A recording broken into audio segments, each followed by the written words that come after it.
Oh, So who would like to try the 2-week recap here for an inspiration point? I'll do it if Brad doesn't want to do it. Go ahead.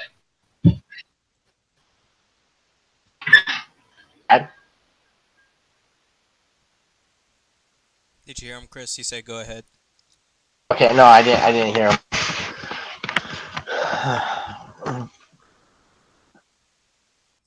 We lost somebody, I think.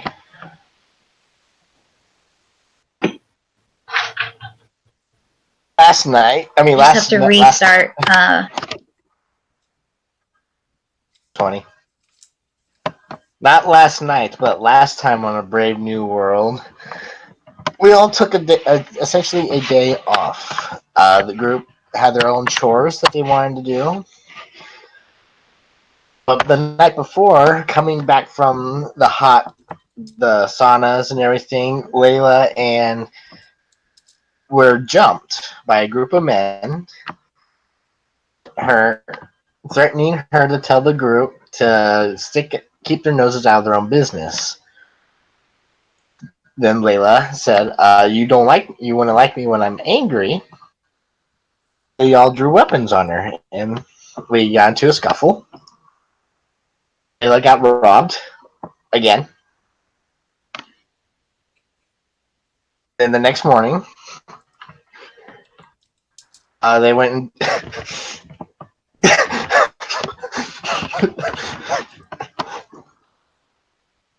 and the next morning, the girls decided to go to the Harvest Maiden to earn a little extra money. Kira made this beautiful sandwich. It was the most perfect thing she's ever made. And the bitch said that I don't like that, and then even try to fucking bite out of it, and just walked out. Valeria and decided to do a performance. Elise did land the job. Valeria, I cannot remember if she was asked if she could join or.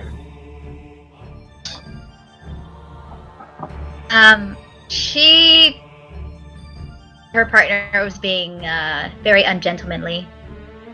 Okay, I forgot about that. So that night, when they were planning to go to a party. And they also got lunch. They went to have lunch with the girls. Had lunch.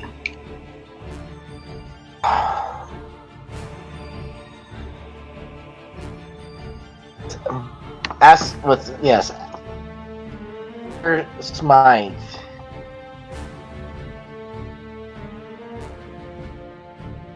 The jeweler, and they talked about their ventures and where they came from and whatnot.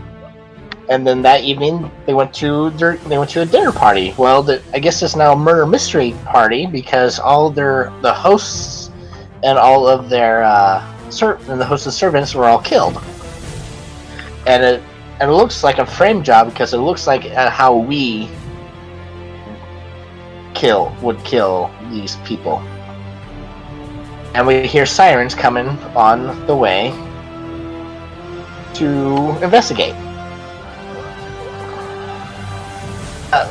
The bells or whatever. We heard. Okay. Go ahead and give yourself a point of inspiration. And what I'm going to do, I'm just going to shove everybody onto the Braeburn map. I'm still very, very salty about that bitch. I do not like her one bit.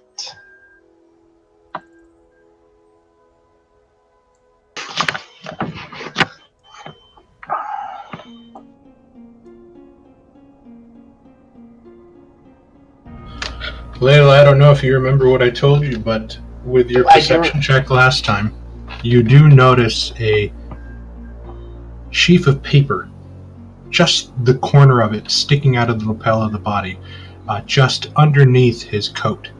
As he's sort of laying there in the chair while everybody else is sort of looking around tentative. If I remember correctly, the last sort of agreement everybody reached to was you guys weren't running, you're staying right where you are. I will grab that piece of paper and open up and read it. Okay. Wouldn't that be evidence? I guess it is evidence, but if we touch it, we're already here. It doesn't matter. I'm gonna grab the piece of paper, open it up, and read it. As Layla's doing that, I go over to Dromond and Zarek, and I suggest that one of them, if Zarek's able to get a message out to Roger, or if Dromond's able to slip out while we confront the guards and explain what happened, that might be best. The letters in your handouts, Layla, and then as the bells continue to ring, there's more yelling, going with it, panicked yelling, and what you hear in the background, fire!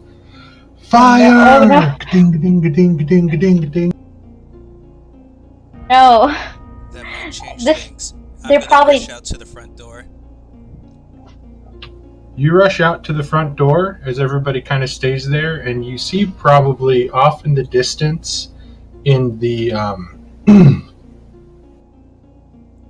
over near White Horse Square, there is a large blaze, and you can see the ember glowing, kind of lighting up the back skyline, and you now start to hear coming faster towards you guys the sounds of clinking metal and boots, almost all in step, running at pace.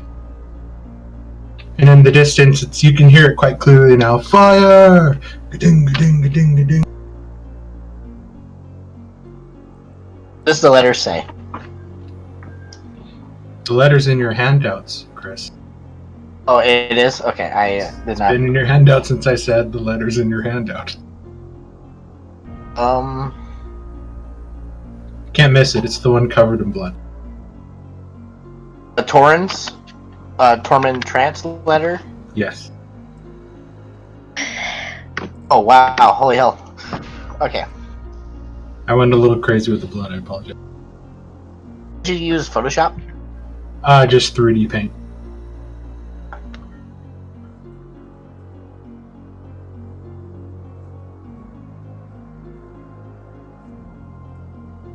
Are you reading this out loud?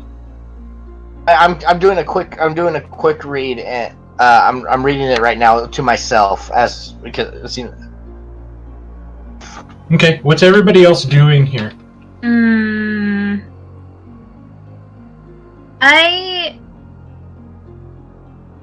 Can you tell by can I tell how long ago they were killed? Was it just really recently, maybe a couple minutes ago, half hour ago? Go ahead and give me a medicine check. Is there an upstairs in this house? There is an upstairs. And Layla would be the one to tell you that there is a back door out by the... With a 23, you sort of look at the closest body to you, which is probably, I would say, where you were standing as you described yourself walking into the room. Are you checking on Trance body or just one of the bodies hanging? I'll probably check Trance body first. So you look, and with the cuts and the bite marks all over his body and some of the burn marks, what you notice that most of this mutilation was done post-mortem. Okay. But the bodies are maybe 3 hours dead. Mark, can I read the rest of the... I'm sorry, I didn't mean to interrupt. What do you want to read? Okay. Go. Go. These people were killed a couple hours ago, and these wounds, they were murdered. So, that would be somewhere around 4 p.m., I think. Oh, I don't know.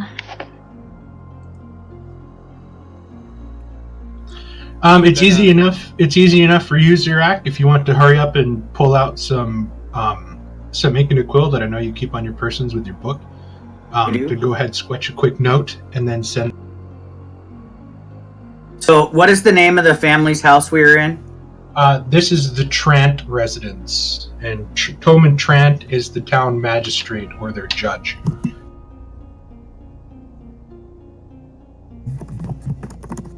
Okay, Mark, is it possible for me to read the rest of the letter in the blood, or is it unlegible? Think of the blood has soaked in that portion of the part. Okay. And and for it to be, I know it's like black, with black ink, but this must be like this crimson red. It's not a bright red blood. It's dyed in, so the part that has the blood in it is like crusty and thick compared to the rest of the vellum part. Okay. I asked the group if they know an Ordo de Nuo. All of you know the Ordo de Nuo. Oh. They're the Goodwill Council of Brayburn that you had dinner with at the Duke's. The jeweler introduced himself as one of the people who had dinner with you as a part of the Ordo de Nuo, as well as Toman Trent when he came to visit you guys that morning in the tavern to check on Zirak. I will let them know that they are the main suspect in this, and their group, or if it's or one person in particular, but this also corresponds, I believe, with my riddle I was given. Thalion, as you continue to look out the door, it's almost an entire platoon of city guard, and they're probably 50 yards away right now. With this in hand, I think I don't think staying here is no longer an option. Moonlight takes off.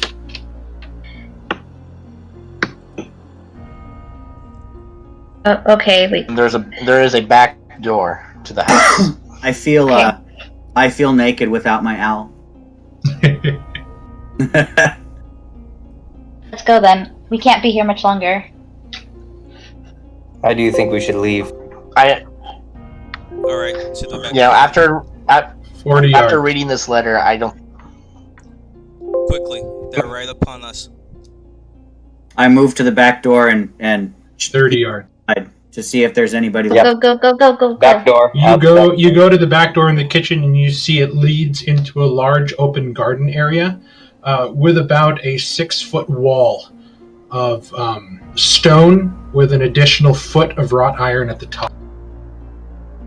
Kind of like a decorative Victorian style wrought iron, just to sort of accent the top of the stone wall that's been placed in the back garden.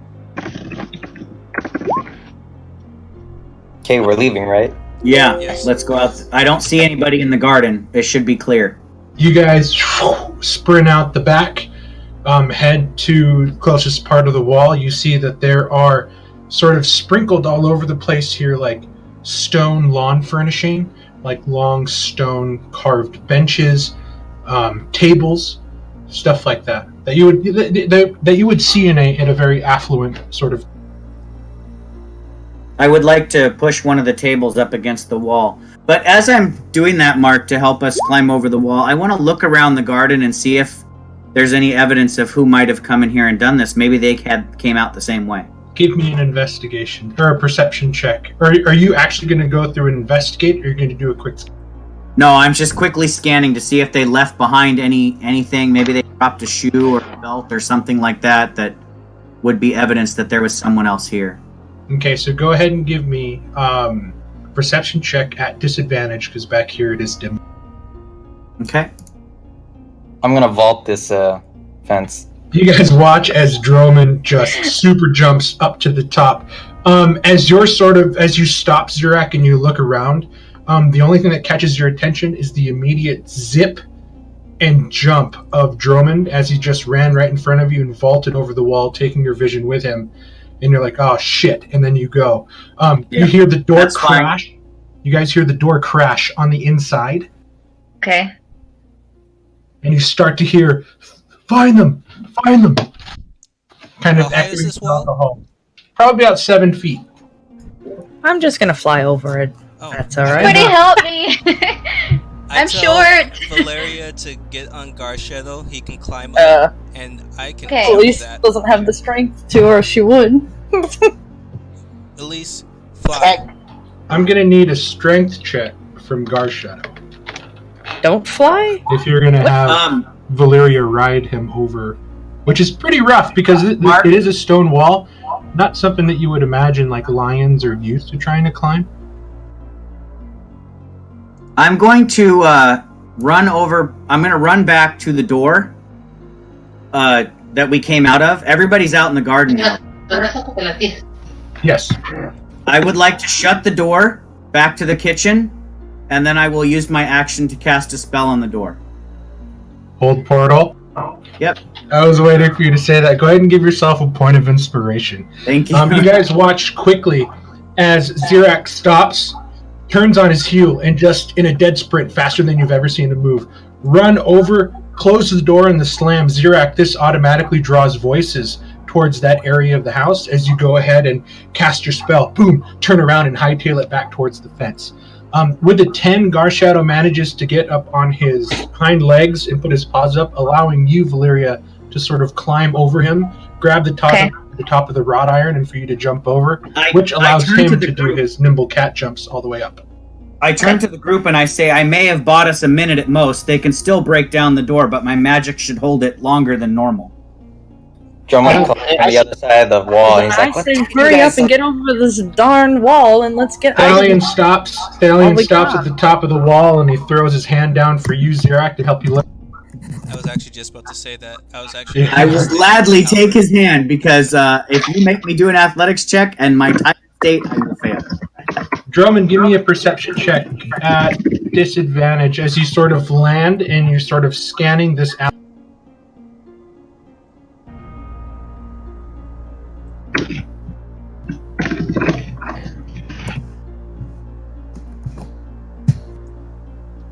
You look about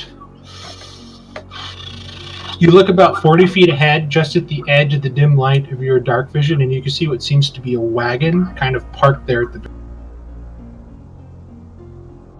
Everybody manages to hop over the wall, and you guys start to hear crashing. Goosh! Goosh! Goosh! As they're trying to break through the back door that is just impossibly strong.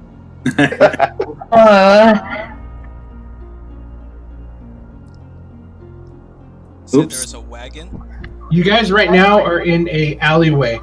If you guys have ever been in the residential areas of Seattle, you have those really thin, narrow alleyways. It's kind of where you are. And then up ahead, there's a wagon kind of waiting there and just kind of blocking almost 3/4 of the alley. No. Can you show us? I can't remember where we are on the map. Yep.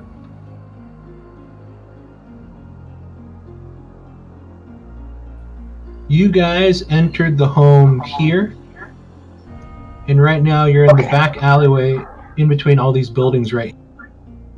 I suggest we go around and get back in the caves. We can't go back to the inn.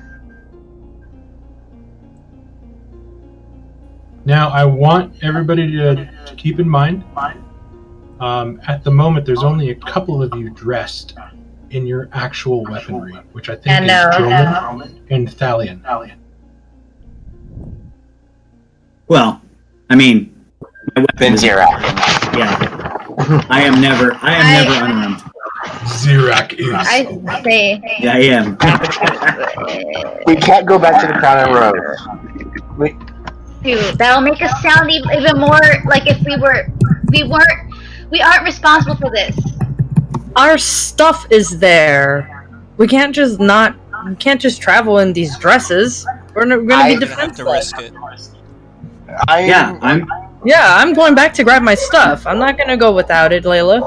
What do you mean? You already lost You want to leave town? I don't think we need to leave town. We haven't done I'm saying anything we go wrong. hide. Yeah, exactly.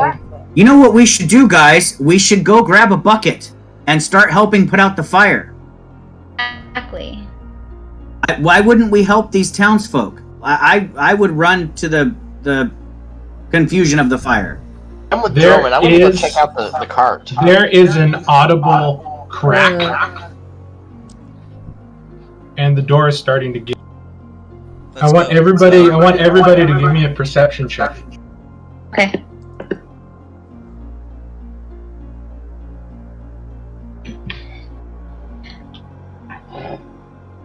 God, I missed my +4 to perception. Not that that would have helped that roll too much, but Valeria and Kira. It immediately grabs the corner of your eye as everybody's sort of talking, trying to make this plan, and you see that there's a growing light further down the alleyway towards where the wagon is. It's sort of this soft glow that's getting brighter and brighter, accompanied by voices. And you see the damnedest thing. You see Elise running towards you. No, God damn it! Take off towards Elise. You watch as she stops, waves, and then cuts through in between a couple houses to the left. As you take off after her, the torchlights are getting brighter, and you hear, "Fire starter! Get her! Get her!" I'm gonna try to chase down Elise. wait, isn't Elise with us? There's somebody in. Yeah, Somebody, yeah, I'm with you guys, but there's somebody that looks just like me running around starting fires. Apparently, You guys watch this as is weird. You guys watch as Kira takes off in a dead sprint towards the fires. Valeria, you're the only one that notices that she turns in the same direction that you saw Elise stop, smile, and then turn into as well, back into the main area of the Crystal Fair district. As I am running, I am. I'm afraid somebody who looks like Elise is running around causing this fire. Let's go. If we can catch the culprit, we'll be able to Yeah. clear our names. I guess I'll forestall putting out the fires and try to take off after this person. Let me on the map. Oh, go Kira. I don't know. Oh. Wouldn't the townspeople also be after me if I follow you guys? Because they think They that I'm see the one two starting of the you, fires? They're gonna realize that one's an imposter. Yeah, but Wait, they can't you have- prove that you have I'm to not the make- imposter. Kira, you have to make a weapon attack to increase your walking speed. Are you just hitting people as you walk by to increase your walking speed?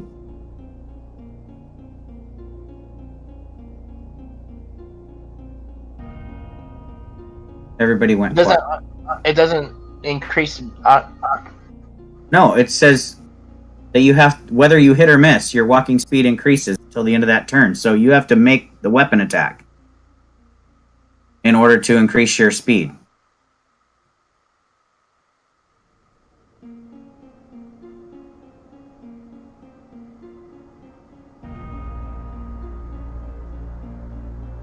However, Mark, I can catch them. I have a spell prepared. Holy shit, I never prepared this spell. Do it. Some expeditious I'm gonna retreat. Yes. I can dash as a bonus action, so I can move 90 feet per turn.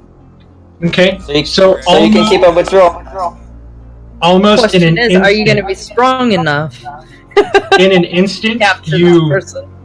catch up Throw to yourself Kira at them. right when she's about to turn a corner, and you look up ahead just as the figure dashes off to the left once the opening of the alleyway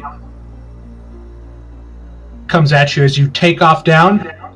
I need a perception check. This one normal because there is lamplight out here. You guys just watch as Zirak in a blur took off past Kira. You see Kira stop and turn, chasing after now what is Zirak. and there is 4 of you still standing in place with a large lion as a bunch of torches, and what seems to be angry villagers are coming your way. And you know that my speed is magically enhanced. It's not like my legs are moving super fast. I'm kind of. But I will make a point of note, Mark. Expeditious Retreat is a concentration spell, so that would make my hold door spell inactive. Oh yeah, no, it was broken down. Okay, so for the next 10 minutes, I can move really, really fast as long as I concentrate on this spell. Go ahead and give me that perception check now that you're out here. As you sort of stop, take a look. Yeah, before we get too far ahead, I just want to mark down that I actually cast a spell so I don't forget later.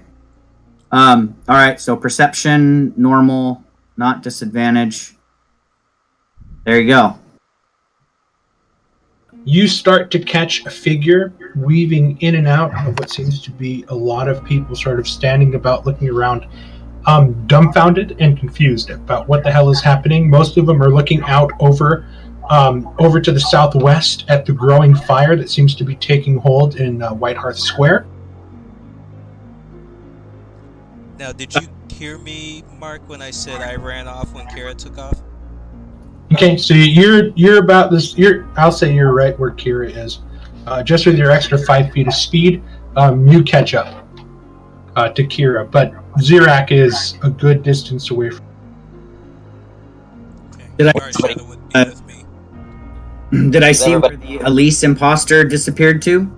You could see a figure quickly, like, moving in between a bunch of figures that are kind of like staring off into the horizon. They're looking at the growing fire, and a lot of onlookers looking over towards the Trant residence, where right now there's a bunch of guards beginning to come file out of the front. Mark, was that? Oh, sorry. I would like to try and follow the imposter crowd if I can. Okay, give me a survival check as you take off. Mark, hoping that my skinny, narrow frame will be able to weave in and out of the crowd, because I am a skinny man. Go ahead, Chris. I do push-ups every morning, so I'm kind of built, but no. That 19 with that 19 perception that we saw the person that looked like Elise. Did it look exactly like her, or somebody like dressed as her, like bad makeup or wearing a head thing? What you and Valeria saw was a violet-skinned tiefling with almost all the accoutrements that you know your friend wears, but not the dress that she's currently wearing. Her clothes that she usually wears. Okay. Do I know? Would I know any creatures or a spell perhaps that would do something like this that would turn somebody into another thing? You're gonna have to give me an intelligence check. Zirak, you just about get there. Go ahead and give me a grapple check as you reach out to try to stop this. Oh no! I don't want to grapple her. I want to cast a spell at her. Okay. Intelligence, Mark? Intelligence. No.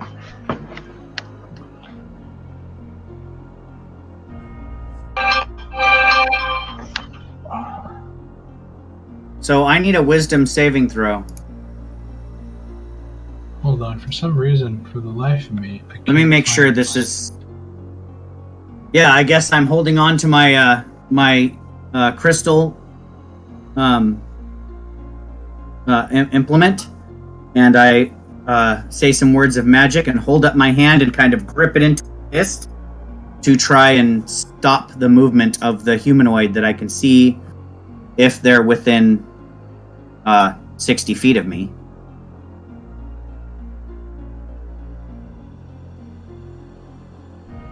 Okay, I have to make this a whisper roll because I do not want you guys to see the name.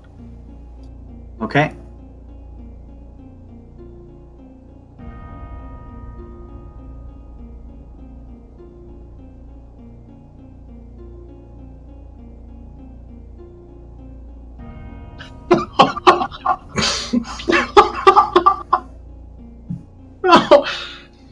That's so funny. Zirak, you're going, you're squeezing. You look as Elise sort of looks around behind her, and the eyes go wide as your supernatural speed is coming, and then you pull out your arcane focus and you start weaving your hand as the crystal grows brighter, and you hold it out, and you watch as the creature's body seizes and then falls over onto its side and able to move. Okay, so now, since hold person is a concentration spell, that ends my speed. So all of a sudden I start huffing and puffing like I'm out of breath because I run up to them and I'm still extremely tired. And I say, "You're not going anywhere." And I just keep my fist clenched. And then I'll wait for my allies to catch up to me. Give me 1 quick second. I like the right, and then boop, tips over. That's awesome. Just the Oh, shoot. it rolled a natural 1. Nice. Wow. Ooh, I'm so glad I had that spell. Well, I usually always have that one. Let me read this spell. About here. using web, but I was like, no, that might get some onlookers that get stuck in spider webs. So, Zarek, as I catch up to you, I look at you and I'm like, you know what? I don't mind that you tested that spell on me now. He could still escape because it technically can still make saving throws at the end of its turn. well, yeah, by but the we've time caught I up get to it. there, I'm going to Yeah. take hold of them. If we're all within one round of it, I mean, we can all get caught up, and then it's not getting away from Thalion. There's I think that's what Mark's trying to figure out right now. If we're all within. No, one. I'm trying to figure out that hold person says paralyzed. But this is a natural ability this thing has, though. Even though it's paralyzed, will it be able to change form? It should, even though it's paralyzed. If it's a mental thing, it just can't do anything physical, correct? Yeah, it can't move or make an attack. But if it's paralyzed, I don't know if it would be allowed to revert. It can't. A paralyzed creature's incapacitated, so you'd have to look up incapacitated, which is that condition.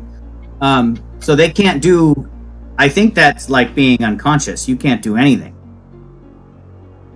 So would it like end the ability and Unless if the ability's concentrate while incapacitated. No, it's just stuck, and you guys are looking down now as you guys are all watching as Droman and everybody catches up, as the rest of the people around you are watching you guys hold down Elise. And are you tying her up? I'm just clenching my fist. It's up to the rest of it. I did my part. It's up to you guys what you're gonna do. I just I'm told. gonna- Is Elise coming Elise is to right us? there. Because what would be really awesome is if Elise is there and Elise is there. There are, as after a while, you guys, everybody else catches up, Yeah. but the sound of running boots and armor and shields are running, and you hear the peasants still sort of running with their torches trying to find the person who started the fire. I'm gonna get on top of her and straddle her, pull out my dagger, put it up to her throat, and says, And "Give what? me Wait, it." no! Wait! In the middle of the town? Layla, Are you nuts? Thalia, Layla, everybody else is watching you as you pull out a dagger on what everybody has seen and assume is your friend. Thalia grabbed her, so Layla would have to. And now the open people Don't are hit waving, it. over here! Over here! They're over here! Isn't Elise with us? There are two, but this is the Elise that wears her normal everyday clothes that everybody sees.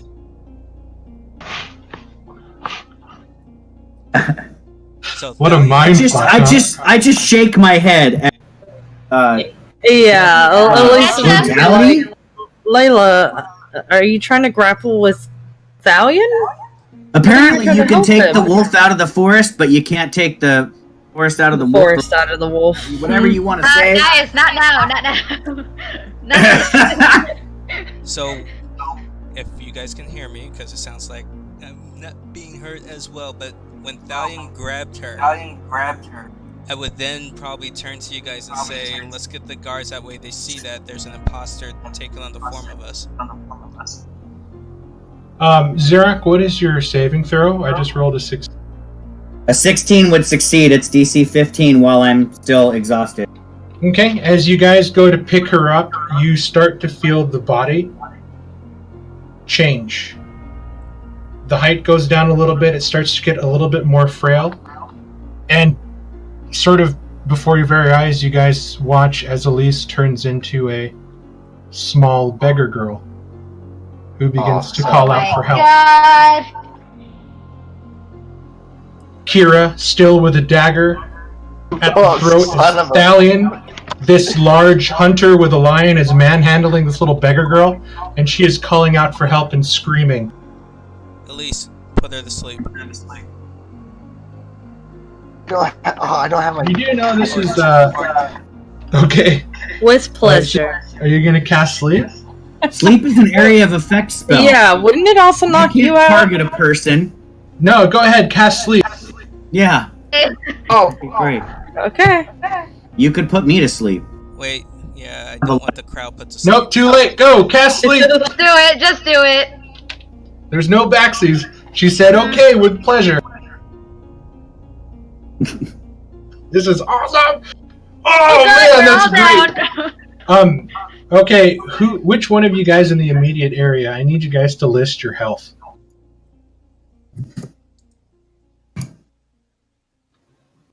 If anybody has less than Drummond, oh no. Whoops, 30. 90 hit points? Oh, 30. 30. Sorry. It's not 90. I'm not Rain. Okay, you guys watch as Zirak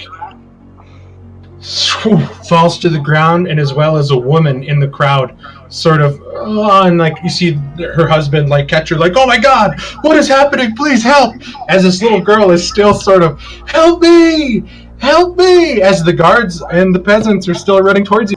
I'm gonna look at this little girl and oh god, what is it? Just do what you're gonna do because I know you're gonna do it. We are a bunch of bumbling idiots. Oh god. Sleeping, that's so not the I can't. Somebody. That's not the right one. That one, Hunter Sense, not Slayer's. Stallion, I need a grapple check. Is that just strength? Strength or no, strength or dexterity. No, just strength. To grapple is strength. If the girl's trying to escape, it's athletics or acrobatics.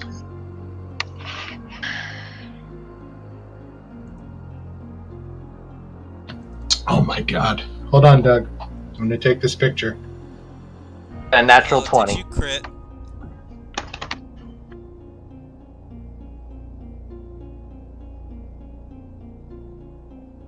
This way you know I'm not fooling around. Damn it all.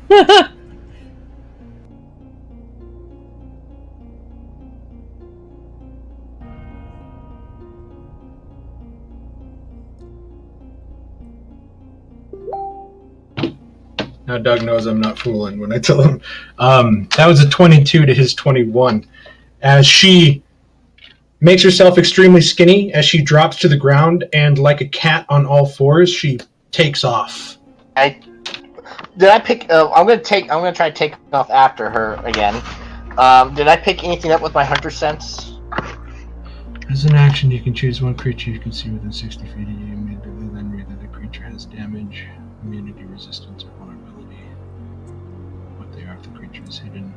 You sense that it has no damage, immunity. So with everything that's happening, Okay, so which one do you want to learn? You don't get to learn all of them. It says or. So you can learn damage, immunity, resistance, or vulnerabilities. Which one? Okay. Vulnerabilities. It has no vulnerabilities. I was hoping, but yeah, I'm gonna take off after this girl. Okay, Kira takes off again, and everybody else is standing there as the guards are probably 40 yards away. I'm not gonna Everyone, we need leave to them. go. They're passed out. It just takes they just need to be shaken awake. And it was You just, watch Stallion walk up, grab Zirak by the tuft of his shirt, and shake him. Zirak, you snap back to consciousness. Like, what the hell?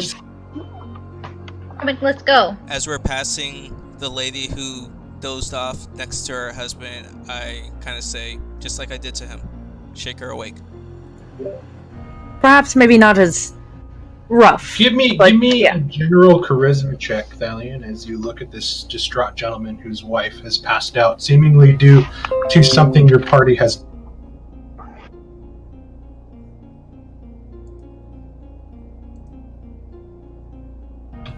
Okay, sort of fighting back a little bit at the anger, he kind of looks at you and he gives you a nod, and he turns and he starts to sort of lightly slap and tap the cheek as the wife's eyes begin to flutter awake.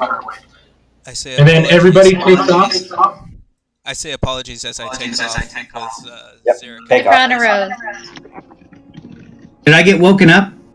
Yeah. You are woken up on your feet, and everybody's starting to run.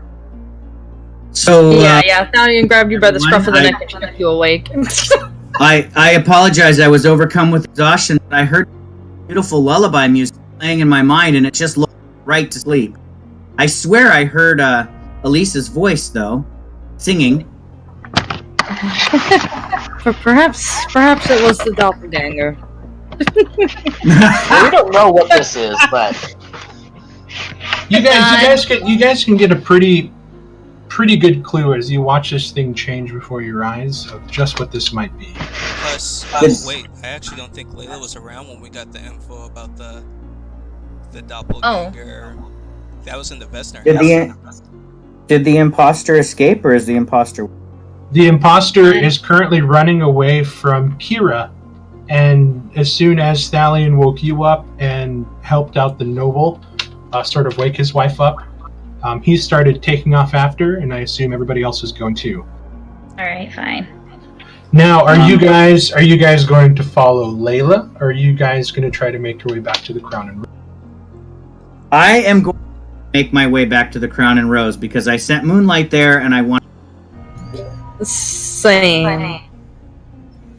You guys, I need to go to the Crown and Rose. Layla, before we divert, I kind of try to call out, Layla, don't get in over your head. Make sure you get back to us. Oh, she's gone. That's. I did my best to capture the imposter. I used lots of magic, and I thought You did an incredible job of trying to catch the imposter. But nobody went to tie up the imposter. Yeah. They just went for. I wanted to pin her down and hold a dagger to her throat, but you guys said no. Yeah, I think that's.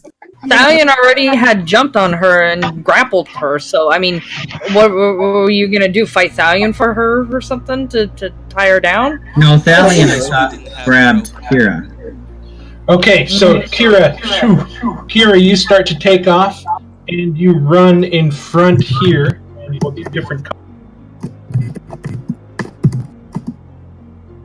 Like how everybody's, we need our stuff, but Layla hasn't had her stuff from the very beginning, and you guys, you don't need it. Kira, whose fault is that for dropping it off with a bunch of freaking Beastman? Not us, we didn't do that. Okay. So this is kind of the path I assume you guys are going. And we'll just do it. So this is what's happening. Kira, you take off, and you see the individual directly in front, maybe about 20 feet ahead. Go ahead and give me a d20. Roll a d20 for me as the creature turns a corner, and then you turn the corner as well. It's a straight up d20 roll? Just a straight up d20 roll. Team. Okay. You manage to turn the corner, put your arm off, and then you start to take off after, and she's still keeping a 15-foot range. As you're starting to chase, she makes another immediate right. Go ahead and give me another D. Okay. Oh, fuck me. As soon as you turn the corner, you watch this creature vault over these with almost a supernatural grace. But you look on the ground and you see a maze of barrels and crates that have been sort of stacked in this alleyway. I need you to give me a dexterity check. Give me acrobatics or an intelligence check. Drummond's also Layla. Drummond, you're going with Layla? Yeah, I'm probably I'm equipped and I'm probably fast enough to catch this. Okay, go ahead and give me an acrobatics or intelligence check. Up to you two. as you're sort of right behind and you see these sort of barrels in the way. Both of you jump and start running on top of the barrels like a Jackie Chan movie as you guys sort of jump off, poof, roll, and then you guys keep running after this creature. Do parkour, man. Yellow one, the rest of the group, you guys just sort of take off in a dead sprint, kind of making your way through. And now you can hear these sort of rushing of guards as people are saying, they went that way, they went that way.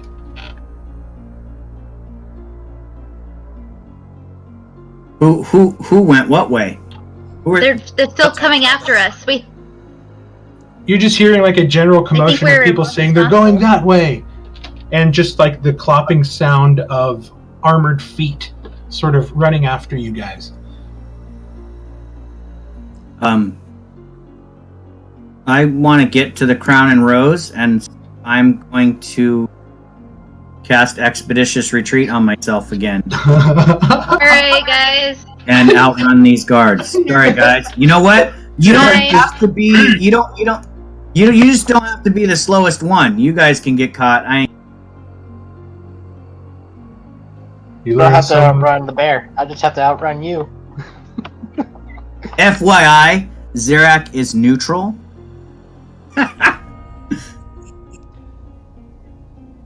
Thalion is keeping pace with the girls. That way, if anything happens, he's with them. Okay. Drummond, or Kira, one of you guys roll a d20. I need to. Brad, I'm running out of spells, guys. Do you want to do it, or do you want me to do it? Go ahead, Chris. Me. Next time you do it. It's the damnedest thing. As you guys keep following, you watch as the little beggar girl sort of turns a corner and starts to sprint, and you guys turn the corner, and you watch as she does the whole Mystique slide, as she manages to slide in between two people who are currently fighting each other in a drunken brawl in its closest alleyway. I need you guys to either give me an athletics check, acrobatics, or intimidation check. One of you. If one of you is going to do intimidation, let me know. That's only one roll. Otherwise, both of you need to give me athletics. I don't have intimidation. I have athletics. Drummond, what do you want to do? I'm tempted to activate my wings and just catch the You do that, try to do that, and I'm just going to plow right through these guys. Can I do that, Mark? Activate the wing? You absolutely can. Kira, give me athletics or acrobatics. Okay. You manage to run, do a spin move around one of the guys as they sort of stop fighting for a quick second. And sort of watch as you go, and then they watch this creepy hooded figure with a bunch of tails sprout wings in midair and start to fly down the alleyway at extreme speed. And they sort of just like drop their hand and then kind of look at each other and then just walk in different directions. I hate to say it, but there is a major echo coming from Ken. Yeah, there is, because... Okay, I'll mute.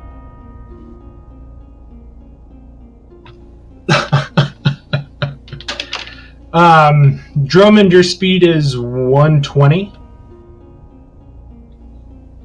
I think so. I'll have to look into. Because I think you have a fly speed of, or a hovering fly speed of 60, correct?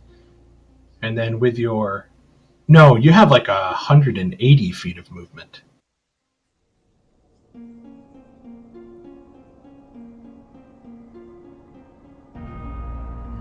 Fly speed of 60 feet. Oh boy. So that means you can move 180 feet. How would you like to try to capture this individual as you catch up in an instant? So what I'd like to try is I'm going to take that spider silk rope, cut a little piece of it, and just stick it to the back. It's going to stick there for 10. Okay, cool. So you're going to just take the rope, tag it onto the back, and then fly back and hold it? Yeah, we're going fishing. This way, even if they change form, we've still got the rope attached. Okay, what do you attach it to? I'd like to go for an arm or something that doesn't have clothing on it. Easy enough. Around her neck. We'll just say, go ahead and give me a general sleight of hand check. Oh yeah, you managed to not only get it on her arm, but you managed to stick it directly on the inside part of the elbow, and now one of the arms is like completely wrapped up as the forearm is kind of glued to the bicep. As you sort of took this up, and then you sort of pull up and hold the rope, and you see the rope kind of stretch as this creature's trying to get away, and it's not happening. The rest of the group, as you guys finally cross the bridge, the feet of the sound of the running guards still behind you. Zirak, give me a perception check.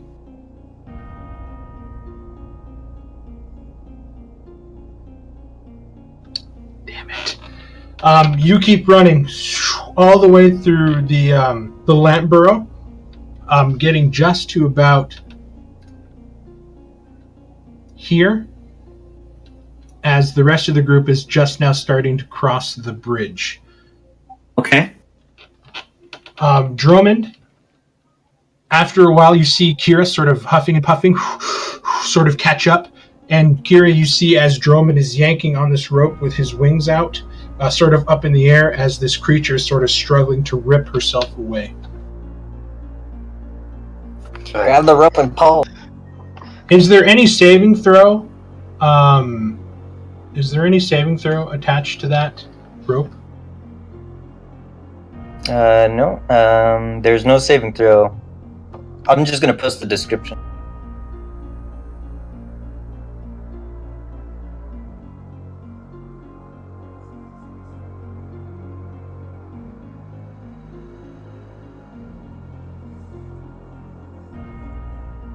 Okay, she's just struggling for the might of her to be able to rip away.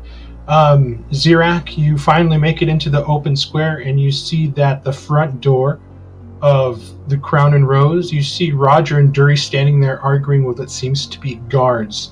Probably about 10 or so, kind of parked out. Most of them are sort of looking out and around with their weapons ready, as Roger has a piece of paper in his hand, and he's just like screaming, spit flying at these people. What did you want me to do? I will kind of do they see me yet? With their passive perception, no. Okay, I would like to maybe dive into some shadows near a building and just kind of watch the scene play out and see what happens. Okay. The rest of the group, which is Elise, Valeria, Thalion, go ahead and give me perception. Okay.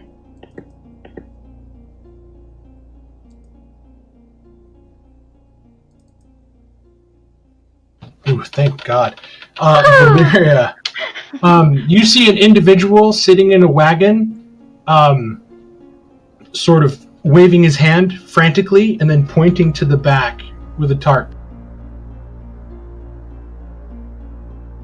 To help us, we should. I know. He looks like this.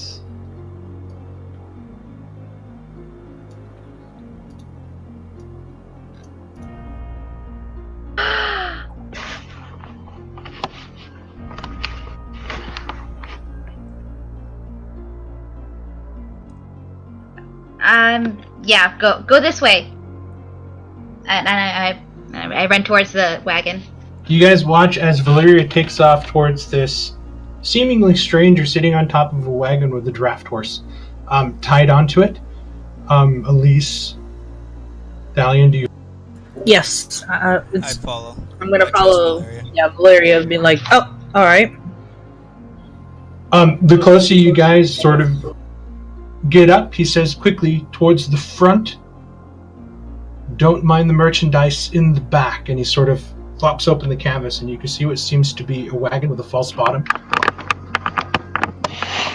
As you guys all sort of climb in, he covers it open, and he starts, and he starts moving the horses back through town, sort of following it in.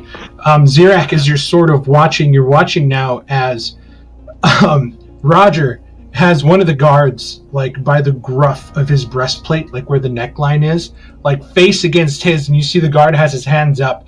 You can't... Go ahead and give me a perception check. Okay. I'm You're trying to listen. imagining A League of Their Own, where the umpires are, like, yelling at each other. Right? Yeah, it's one of those. And you can see, like, Dury sort of looking out, trying to catch something. It's a lot of muffled yelling. Like, there's a lot of yelling going on. But you do start to pick up what sounds like the clopping of horse hooves and a wagon coming up behind you. Drummond and Kira, what do you guys do now that Drummond has a hold of the little girl? Drummond told me to do something. What did you want me to do, Drummond? Grab the rope and pull. I've got a fish on the line. I need to reel it in. I will grab the rope and pull. Okay, both of you guys go ahead and give me... one of you guys give me athletics with advantage. Do you want me to do it? I have a How strong you are. -1 I have a -1 athletic. Okay, I got it. With advantage? 23. Oh, man. Holy... I could be a real dick right now, but I decided not to. What? You rolled and succeeded? No, I grabbed the rope. I was gonna have the girl turn into something hairy, so that the rope grew out with the hair, and then she can rip it off. But I'm not gonna be a dick. Well, like if that, she was 'cause you going guys to do did that, then you guys did a really good job. So with the 23, both of you start to pull, and you're watching now as she does begin to change shape into a much larger, stronger individual, trying to claw at the cobbles as the rope is just being pulled with both of your strength and the help of Drummond's wings, as this creature's getting closer and closer and closer to you guys. Is there anyone who's witnessing this creature changing form? Go ahead and give me a perception check. I hate to ask. I'm not getting stuck on Disadvantage because it is dim light. Why does he have disadvantage? I mean, Because it's in he can dim see light. the... Even if you have dark vision, doesn't mean that you can see everything. Okay. But anyways, sorry. With a 17, Drummond, you do hear some people down an alleyway like, bloody hell, what the fuck is that? I'm just gonna be like, imposter, we're trying to capture it. It's the fire.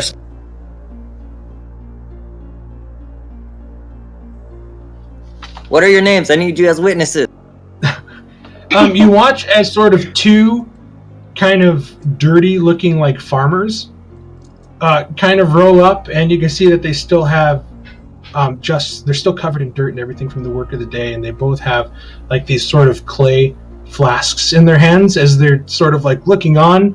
They're looking at you wide-eyed because you have fucking wings, and you guys are like struggling to pull this large like individual now that's sort of like clobbering and like clambering at the cobbles of this back alleyway in the Crystal Fair district, and they're like, holy shit.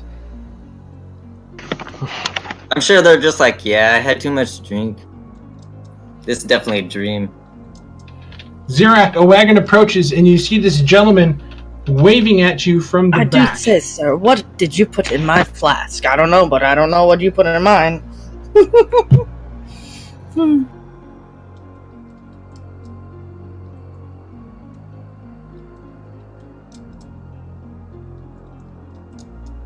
Ken, are you there? Yes, I'm here. Every day is really exciting.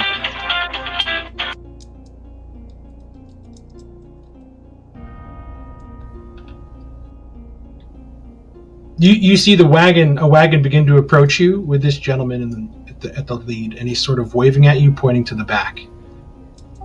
Do I recognize him at all?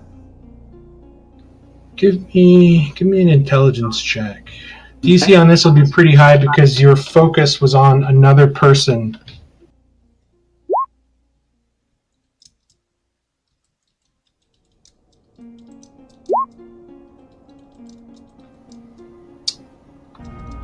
You remember catching a glimpse of this gentleman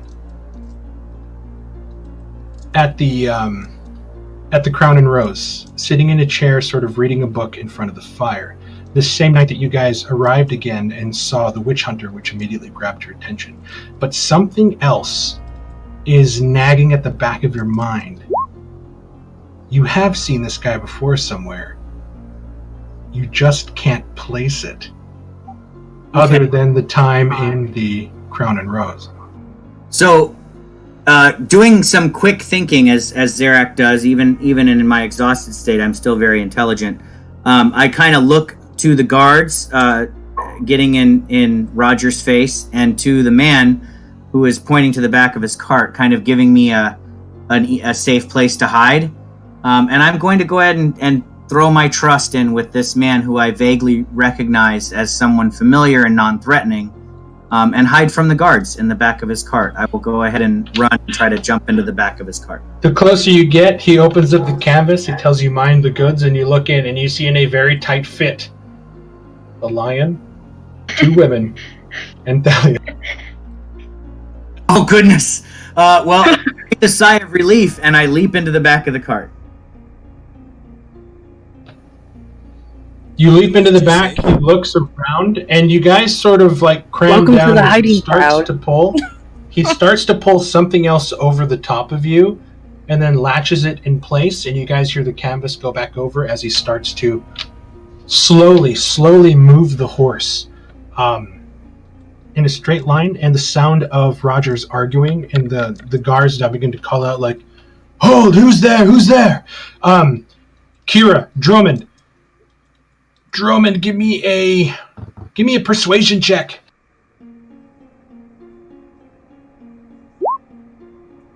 Ooh, 11 was the DC. Lucky dog. He watches these 2 farmers now kind of throw down their flasks and begin to run towards the large individual. As soon as you said, the fire starter, and they're like hanging on to legs and arms, but this is like a beefy Goliath form that sort of changed into. And it's probably been about 6 minutes of this struggle as you've been kind of keeping track in your mind. Kira, he is close, probably about 5 feet away as you're pulling with Drummond's help, and Drummond sort of recoiling the rope. What do you guys want to do? As you guys now have help from 2 random strangers. We need to restrain it or knock it unconscious or something. We gotta stop it from moving or...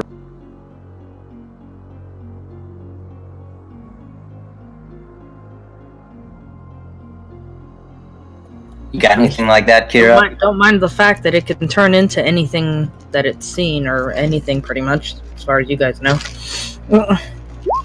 Chris?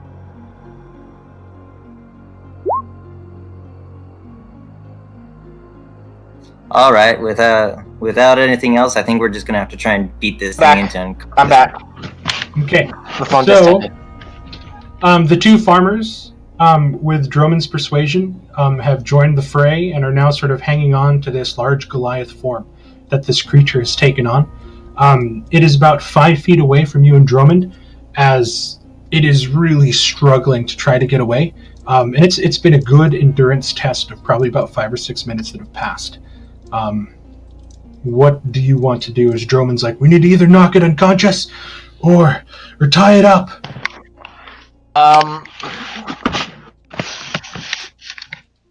Is it possible for me to these other 2 people? These other 2 have a hold of the rope, right? And they're pulling as well, correct? The other 2 don't have the rope. One of them is like clinging on to its giant leg, like its huge ass leg, and the other one is trying to sort of use his own strength to kind of take away the hand that's sort of grasping at the cobbles and trying to leverage away from you guys. Okay, I'm gonna Drummond to hold on, knock it out. Gonna let go of the rope.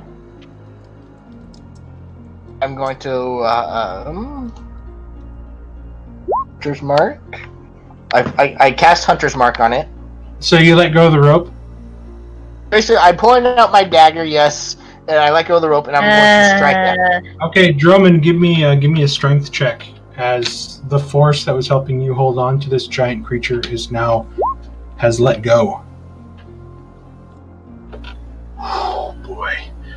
It moves 10 feet away, struggling, and you're hearing Drummond's wings begin to beat faster and faster, and you're starting to hear the grunts of the other two. And because you're going to attack this creature, I assume? We're gonna roll initiative.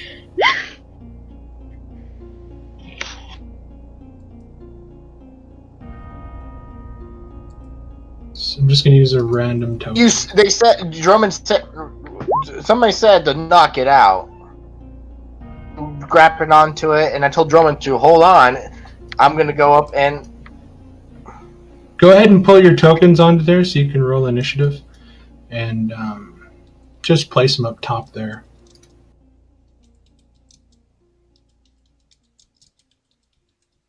Assuming this is the Goliath right here. Yep. I'm just using a rando token. Basically, this thing can change its form, so if we don't catch it now, we may not be able to see it again until it's too late. I was expecting Chris to do something else, but I don't know what else to do. Dual gear with me or anything. I'm doing what I think she would do.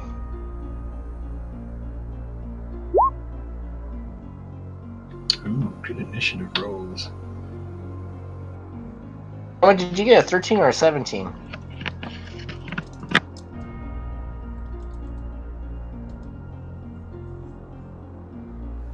So I rolled a 13, but there was no token on there. So I rolled again just to put me on. Okay, that's what I was. Okay, Layla, you cast Hunter's Mark to initiate the initiative, and now you're getting to go. I am going to... I have a dagger, but I didn't put it on my attack. So it'll be the same one. So I'm going to attack it with my dagger. That's a hand axe. I don't have the attack in my... Just remember that a hand axe is, or a dagger is 1d4, Correct. not 1d6. The attack that I still have a +6 to attack.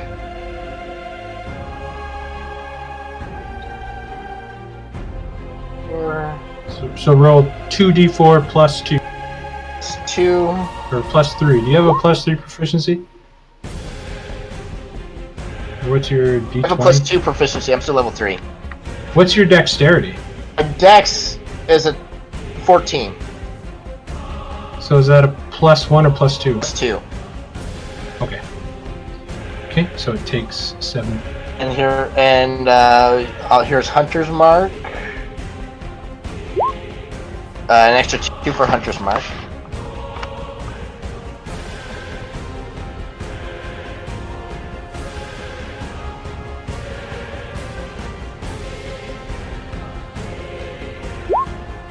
Drummond, you watch like a rabid wolverine, Layla just jump onto this thing and start stabbing it with a dagger.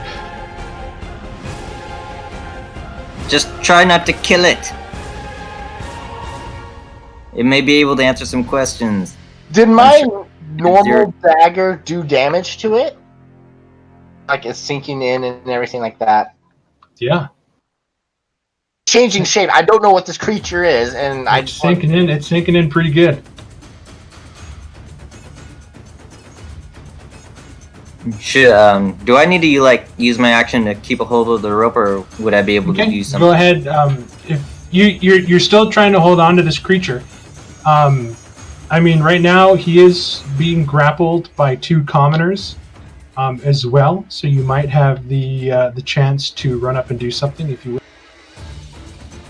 All right. If I think I can, if I think it's kind of holding still, I'll run up and or fly up and stab it with a sword. I was expecting you with your rope to wrap around it real quick. I honestly was expecting Kira to grab the rope, run, and jump on the back of this thing's neck and try to suffocate it. But I didn't even think of that, to be quite honest. I that's what I was thinking you guys were going to do. Go ahead and give me your rapier attack. Are you using your rapier or your short sword? We'll use a rapier. I'm more proficient. Okay.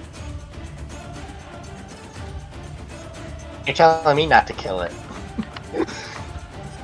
A 14 just hits, and you do have allies within your reach. Wow.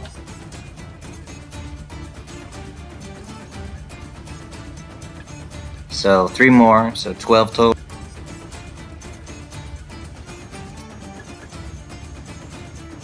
Yeah, you guys. So are covering. preferably, I'd like to not kill this thing, but yeah. So I'm trying not to kill this thing, but I will if it's going to. Okay, so as you fly up to stab it, the slack lessens, and he is going to take his left hand, and he's going to attack you. Me or Drummond? Drummond, 21. That's going to hit. You take 8 points of bludgeoning damage, and he rears up again with a 17 That's going to hit. for 10 points of bludgeoning damage. Oh no. Okay, I'm down to 11. I forgot to bonus action or cunning action get away, but You're watching as the two commoners are just trying their best to sort of weigh down the limbs to help you guys as much as they possibly can. Layla. So does Drummond? Do you still have a hold of the rope? yes, but it's kind of loose right now since I came closer. Okay. I don't want to take your idea, Mark. No, you're not, because you want to stab this thing to death, because that is Yes, what Layla would do. Yeah, that I will. I'm not going to stab it to death, but I'm going to attack it with my. You want to kill it. Release your anger. There is okay. I'm Do role it. playing like there. Like yes, there is an itch at the back Do of it. my. Just do it. Just do it. Do it. There's You know you Kill want to him. get revenge for that lady pissing you off and disrespecting Kill him. food. Kill him, Anakin. Kill him. He deserves to die. Do it. Chest are palpitating.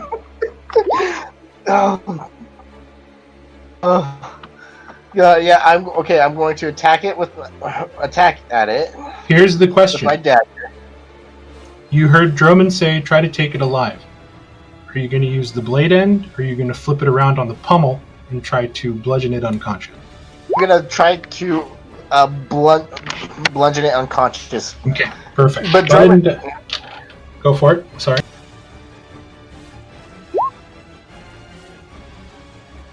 15 does hit as you come down, crack, near the base of the head with the pommel of the dagger. Ooh, max damage, son of a bitch. It has natural armor, so you can't take it down, but that's a big ass hit. Go ahead and roll your hunter's mark. yep. Oh, mother of God. How's it looking? He's looking pretty beat up. The Goliath arm is bleeding, this sort of blackish ichor. Doesn't look like blood at all. Almost like crude oil sort of bubbling out from the stab wounds and the piercing point where Drummond came in and just shoved his rapier in. You can start to see flecks of this black liquid blood coming out of the sides. Drummond. Real quick, is it possible for me to come around and give him a left hook? As Do you want to punch him with your bonus attack action? yes, with instead of, with my offhand. Yeah, I'll say. Go ahead. It's an unarmed strike, so that is a d20 plus your strength, and you are proficient, and your damage is 1 plus your strength mod. Okay, so it is a plus 4? 14 strength, so that's a plus 2. My proficiency bonus is plus 2, another plus 2, so that's plus 4. Yep. So D20 plus 4. Okay, I'm gonna use my. I'm gonna roll a short sword because that is a +4 already in it. Okay.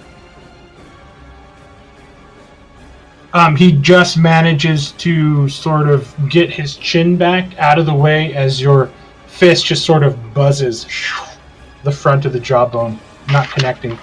Okay. Drummond. Okay, I'm gonna use my rapier again, but side of the blade. No more piercing, I guess.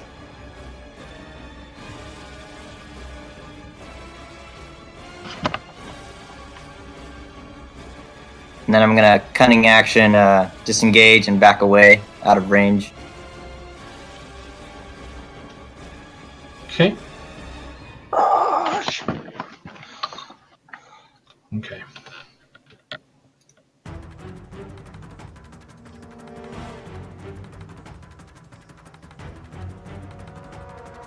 Okay. As an action, you watch the form begin to shrink in front of your very eyes, Layla. And now, instead of a Goliath, you're looking at a halfling who takes off the other way as the two drunk guys aren't able to hold on as the limbs rapidly shrink, slipping out and running back towards Drummond. Does he provoke? He does provoke.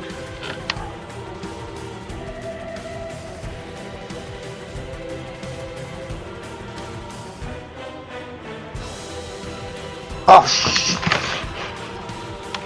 You sort of twist your ankle a little bit as it catches you by surprise as you lash out with a dagger. If it chooses to attack you, it has advantage on you in the next round. But you see the two commoners now begin to sort of climb up to their feet and try to help and give chase. It is your turn. They're probably. It'll take your full movement to get. Okay, yeah, I'm gonna chase, sprint after it, and then when I get, and then I have a question. I cast Zephyr Strike earlier, but I missed.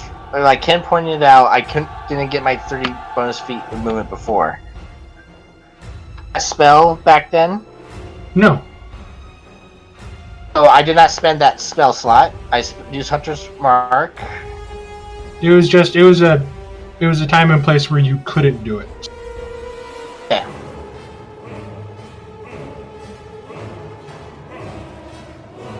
If I could get up to it, with just my regular movement, and I was gonna cast Severe Strike again, but I will just go up and 21 definitely hits. Again with my non-lethal damage.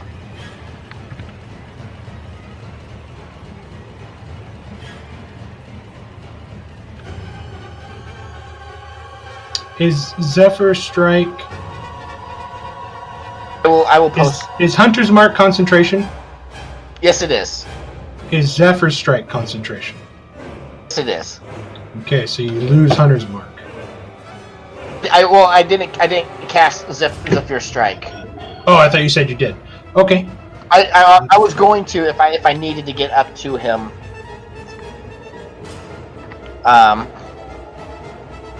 Okay. And then I am going to. Is he still standing? Oh, he is still standing. Okay. Then I'm gonna again use my left hook. Oh. Okay, so your damage is gonna be 1. 2 plus your strength mod, so that's 4. You do 4 points of damage with your left hook.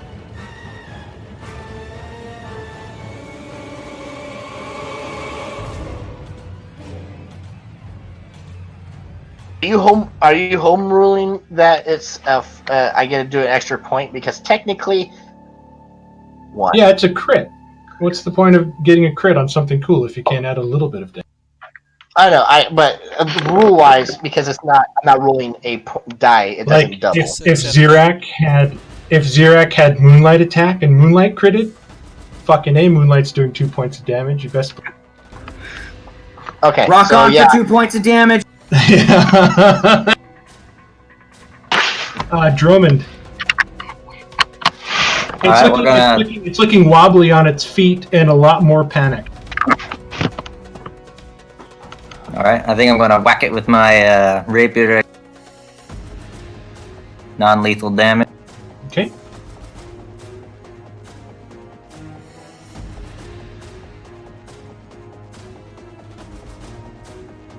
I think it's taken a minute.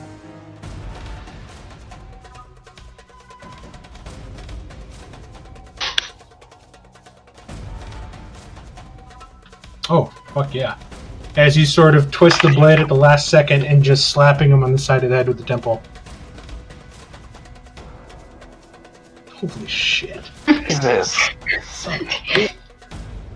And then I'll cunning action disengage and go 15 feet because I think that's the range of the... 15 feet in front of him. You're not coming behind him, are you? Up, 15 feet up. Oh, okay, I didn't hear the up part. I didn't know if you're just like moving behind him. We have him kind of cornered, like a pincer movement. Layla, you have a backhand coming at you with advantage. I've got him on a string. Is it still advanced? Yes, because you rolled a 1. Oh. And it hasn't gone yet. Okay, I see that now. Oh, son of a bitch. Well, he crit on you. Of course he Oh, did. fuck me! That's fucking 2 10s. That's 20 points of bludgeoning damage as he cold cocks you on the side of the face. What's your total health? 28. 28? I need a constitution saving throw. Okay, so I take the 20.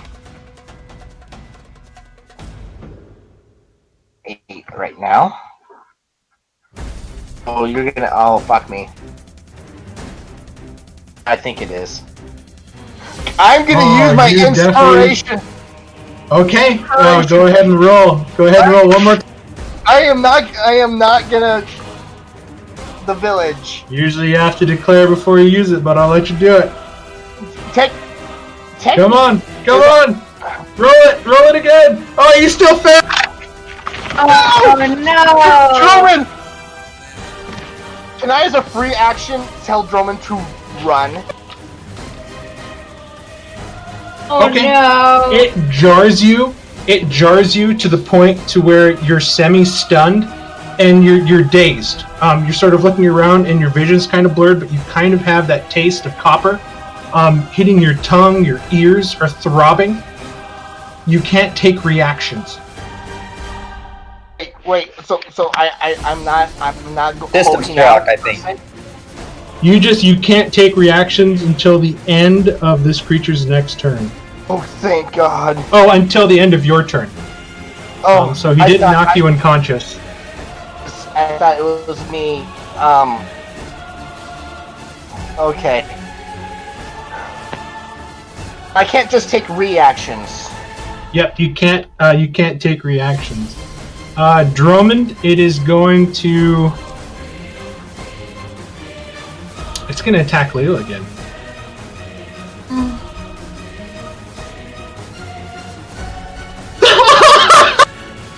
You crit again? You crit again!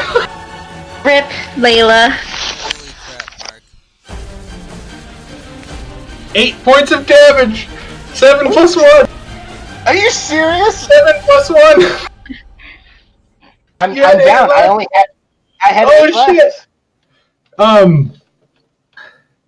I swear, Mark, you scared the hell out of me. I thought I was gonna wolf out.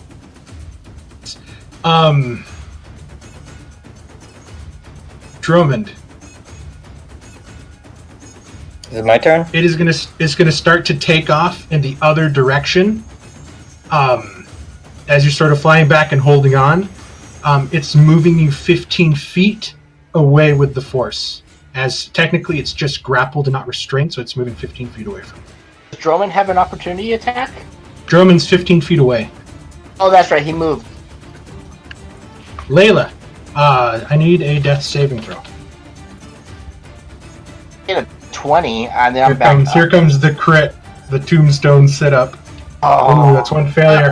Drummond, it is your turn now. As you're watching as Layla went down with a series of punches, and this thing is clamoring to try to get away from you. I'm gonna hit it with sleep. Oh yes, okay. It's clamoring, and then you watch as the small halfling hands start to slow. It falls to one knee, it falls to the other knee, and then it just falls flat on its face. You know, I think I'd make a good mercenary with all this equipment. Some bounty hunting. I'm gonna tie this creature up first, and since it's halfling, it can't get any smaller. I don't. So we're gonna tie this thing up real nice. Okay, so you start to tie it up with your rope. We'll say that tying up this halfling in a tidy manner takes 5 feet of your rope. Okay. I'd also like to see if I can get those two guys to maybe get Layla, and we're gonna head back to the Crown and Rose. Layla, I need a death saving throw. God damn, I thought I was gonna wolf out. God. Layla, I need a death saving throw. That's 2 Oh no! You watch as the two sort of drunken individuals begin to sort of come up to Layla as they're sort of tired from this sort of chase. 6 seconds pass. Layla, I need another death saving throw. I have a potion. Oh, 2 failures, 1 success. I don't have any potions. Layla, are there any potions on you? I don't have. No, I'm in a dress with a dagger. Doug, you're not there. Shh. Shh. Another 6 seconds pass. Layla, I need a death saving. Oh, fuck me. Drummond, is there anything you would like to try to do as your companion is unconscious? I might as well look at her, see if there's anything I can do now that I've been walking. Give me a medicine. Need above a 10. Oh no! Layla, give me a death saving throw.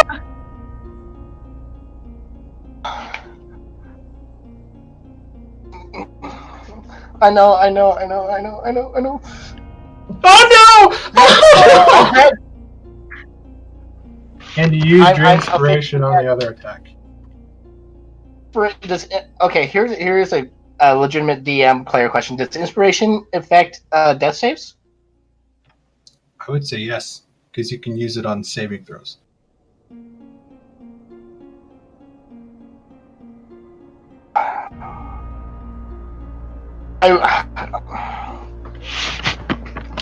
I'll be right back. Holy shit, this took a turn. Okay, Drummond, you're sort of checking, you walk up, see if you can try to help and stabilize as the other two are trying to still sort of pick her up, and you feel for a pulse, and it's faint. Until eventually the pulse is gone. Ah, snap.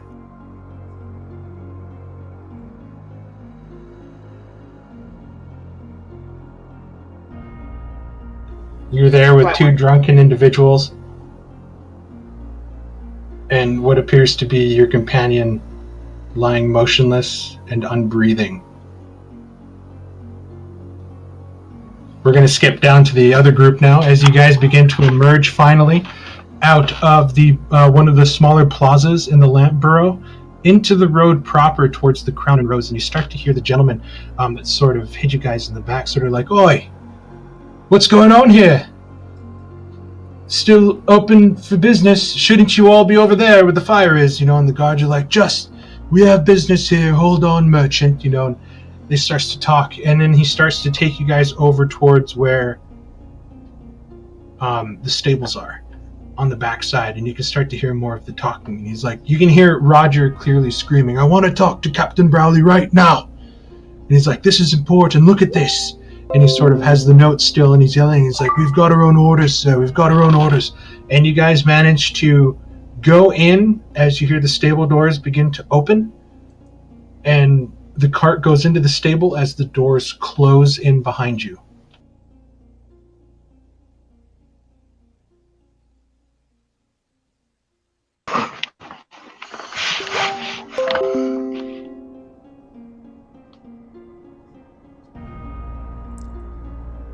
it's Your, safe. your picture's confusing me, Chris. I'm Did drinking. I was like, did that make you excited that you died, or? Oh, I'm just like I have a skull shot glass and a Climax whiskey, and I'm like I'm dead, so I'm lost. Man, I can't believe that fucking happened. That was just 2 crits in a row were fucking brutal.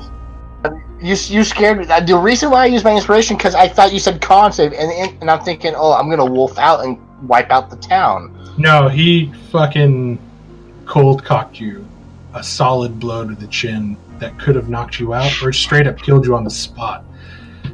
So, but that's why I needed I'm not to consider. worried. It's. But you were repressing those feelings, in taking your potions like a good girl. So that's why I didn't ask you to make the save. Technically, I only need the potions during the moon, and I didn't have my Palmander new one yet. But this is all good. It's fine. It's part of the game. Just like Ken, he died 2 days. He technically died 2 days ago. It was fun. It was intense. You guys hear the canvas on the back? I of the, just love that he was knocked to death by a halfling fist. right. The little tiny hand. It was. He looked just like Odo. Okay, that's pretty fierce. There you go. So the canvas on the back of the wagon lifts up, and you guys hear a click and a slide as the top shelf seems to open up, allowing you guys access out. And there you kind of see Thomas, the stable boy, kind of looking on, as well as this gentleman here. Hurry, before they come in and check. Everything's fine. They've seen you before around town, so no need to panic. Allow me to introduce myself. Lucian Sinfail at your service. Oh, shit.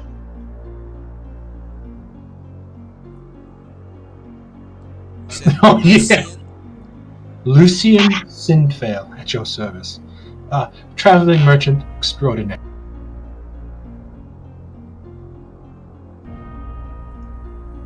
Thank you for the help.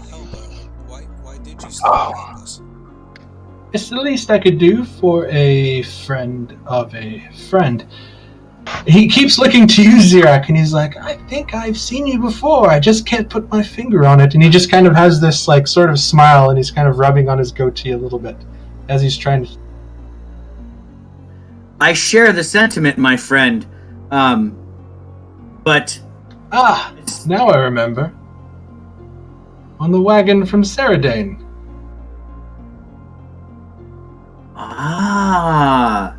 That has been quite a while, and I have been through quite a few adventures since then. But well met, friend. Good to see Like you. the guy that out-talked Ziria?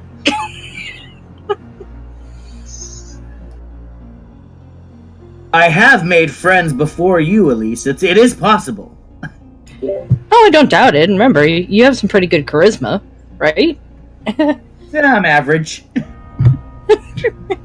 Well, you. I mean, You're talkative. Let's just say that much. Friendly enough. Yes. Yes, I agree. We should. Well, yes, if we can make our way into the inn, that would be best. I think we should probably sneak, because if I remember correctly, there's still guards out there, aren't there? Can he take us around back to the stables? Maybe we can go in through a back door. So, quickly looking at your base map, that'll move you guys to. You guys notice that your sleeping quarters are directly attached to the stables. That's handy. Yeah, we would like to take the cart to the stables. Just, take care of the horses. The stables inside, Thomas let you guys in at sort of the due payment of Mr. Sinfail, to which he offers Thomas a gold coin with a wink. Thomas just kind of looks at it and just kind of smiles, and he's like, I'm glad I started working here, and he just kind of makes his ways. He's making a lot of money working for you guys here at the stable. And you guys do manage to exit through the back area, making your way into the compound and into the sleeping quarters, where you guys kind of go in one by one, sort of looking out. The sort of arguing is beginning to die down, and you start to hear the clomping of feet, almost like in a march, moving away from the compound proper.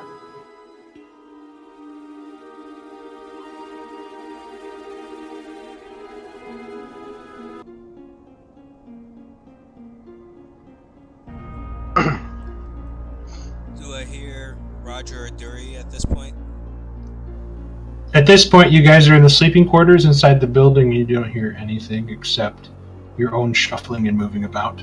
Going into each of your rooms, I assume grabbing your things, changing out of your dresses, donning your armors.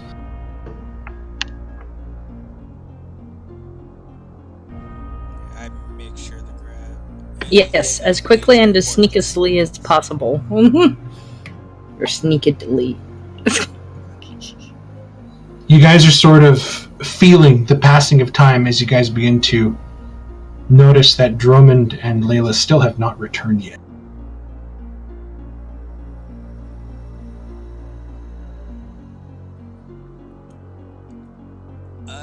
At this point, I think they might have caught them. After about 15 to 20 minutes, you guys do gather what you need, and you guys do gather sort of around one another. We'll say in a common room.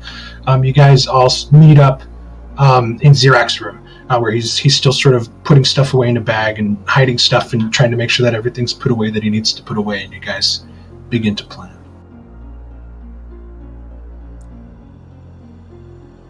I wonder if they were able to catch the imposter. I'm still a little foggy about how I got away from that. I just got drowsy and fell asleep. I apologize for my falling asleep on the job. No, Zarek. That was probably more my fault. I wasn't aware that Elisa's sleep spell would knock you and the lady in the crowd out before Yeah. the creature. Yeah. Fine told me to cast sleep. I mean, you just did die a couple days ago. Yeah. It's not your fault. You're really weak right now. And probably... But you did amazing. That was rough. amazing. That was more... I appreciate that. If you don't mind, I need to sit down and I'll take a seat on my bed. I am actually feeling quite exhausted. Mhm. I'm starting to Everything think that's happened that, tonight. our I mean, I was little- expecting a nice dinner and some good conversation with friends, and it turned into quite the unexpected adventure tonight. It appears our little bouts with that cult has caught up to us. That thing That's what I'm beginning to think. was similar to the one who took on that image of whatever the name of the Vesner house. Vesner. So I think that might have been the creature Oh, the that we Death read Trap about, mansion, you mean? that shape-shifting whatever they described in the note. I think Hell? that's what we battled. What do you suggest we do to avoid being framed for crimes over all of Brayburn? And if we need to catch these perpetrators, or we could be going to jail for crimes we didn't commit. Roger can like what almost happened. Roger at the can only deflect fair. for so long before even his good name would be besmirched by crimes against us. Mm-hmm. I don't think there's much we can do, but like you said, capture whatever the hell this thing is. Or defeat it. We'll have Whichever to comes capture first. it. We have some notes linking some of the crime, but without the person in question, the notes won't be enough. So we're gonna need the creature, as well as these notes to help clear our names. Well, I'm sure Well, Droman... here's the thing, that will creature can return take the soon. form of anything. How are we supposed to prove that that was an imposter if it doesn't look like us anymore? It looks like something else. They might just think it's a beast man or one of those other monsters that we've done bounties for. It's a valid question, but with the we'll have to get it. The thing changed. I'm hoping someone else saw it change forms during all that. We'll have to I'm get it to pretty sure. confess, which I'm sure, with the proper persuasion, and I kind of slyly wink at Thalion, we could manage to get him to confess to his crimes. Or we could cast one of those truth thingy-bobs on him, like a truth potion or something. I do have the zone of truth on. So, but we need the creature in question for that to work. Yeah. See. All right. Well, there you go. Well, question maybe is, we should they listen would in believe on this conversation with Roger and the guards, and when that dies down, perhaps we can see if we can't find Dromond. Mark, I actually want to look Layla. at Moonlight. Did Moonlight make it back here? Moonlight is back here. Okay, so I'm going to whisper to Moonlight for a bit, and I'm going to say, I hate to trouble you, my friend, for yet another errand, but if it's at all possible, I would like it if Moonlight could fly over the village, maybe high enough to stay out of sight, but still see what's going on, and look for Dromond. Okay. No problem. I don't care how long it takes. I'm just telling Moonlight, I need you to kind of scout out and see if you can find our friends and return and tell me what you find. No problem. At the end of this, as you're speaking to Moonlight and you guys watch as Moonlight begins to take off out of Zerak's window, you guys hear a knock coming from down the hallway, and you guys hear Lucian's voice again sort of calling out. Dromond. The two commoners now have a very worried look on their face. They're like, your friend, she's not moving. I know that. Should we take her to the church? The hospital? Yes, let's do that. Church considered the hospital?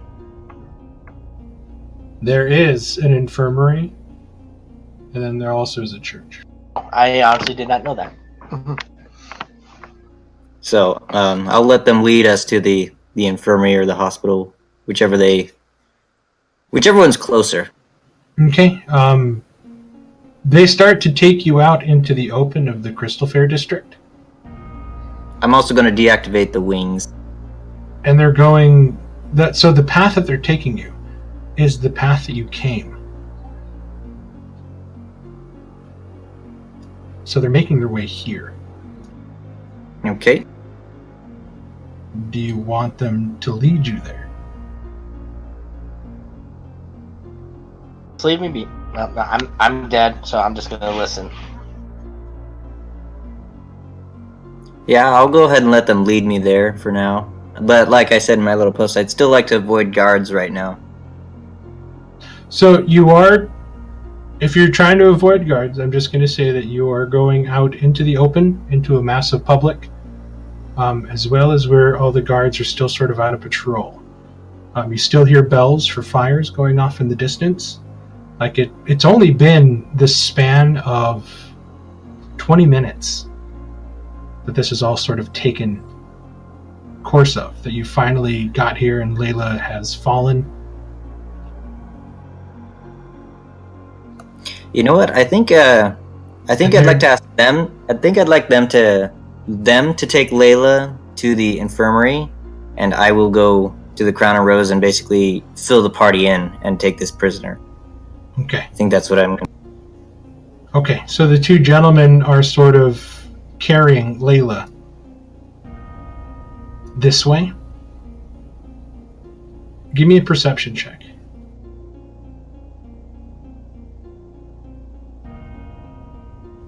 Oh, damn it. You know what? I'm just going to say it. You look around, and all along the riverfront here are docks and small fishing boats.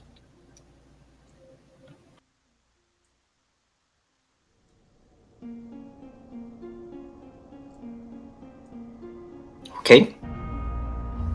As you sort of heft this halfling form over your shoulder. What would you like?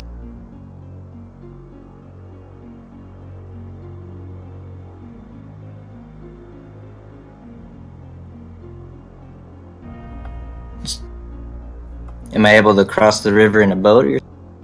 Would you like to take a boat? Or would you like to try to stick to alleyways and try to make your way towards the bridge? I think I'll stick to alleyways and go across the bridge.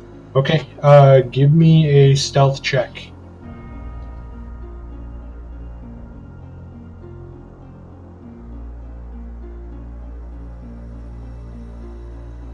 You sort of move through the back alleyways, kind of tracing your way through. You are catching curious glances as you are sort of carrying an unconscious form that is tied up on your shoulder. Moving through, and you kind of hear like, the hell is that? Did you see that? And sort of intonations going your way as you move through the city. 5 minutes, 10 minutes, you're moving very slow, as it is a halfling, but that's 45 to 50 pounds of weight that you're carrying on your shoulder, and it is tiring. You're moving about half speed, making your way through.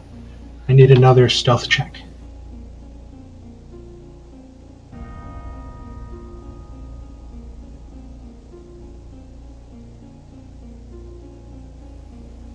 The voices that you heard before saying, "Hey, did you see that?" You can hear it now as they're behind you and they're sort of following you now.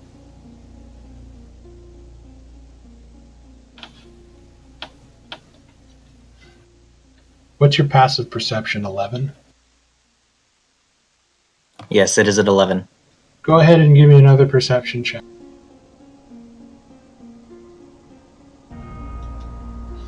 You make your way past where you fought, where the brawl was that you guys passed, and then you find your way over to the maze of barrels and crates. And there you do see crates, you see barrels, as well as empty burlap sacks. Can I put the halfling in a sack? You definitely can. So you throw the halfling in a sack, and then you pick it up, throw it over your shoulder, and then you begin to move out. After a while, you hear a voice like, "Hey, you! What do you got?" Can I turn to see if is it a guard or? It's two curious individuals. They look like dock workers.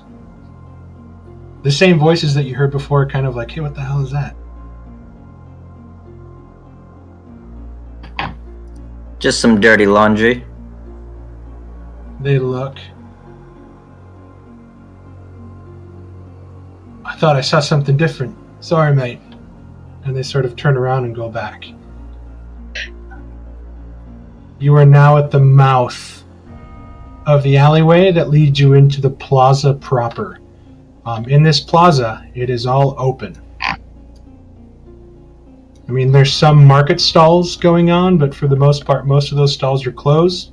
You still hear the bells in the distance. You still hear like the running and marching of what seem to be patrols still searching the city.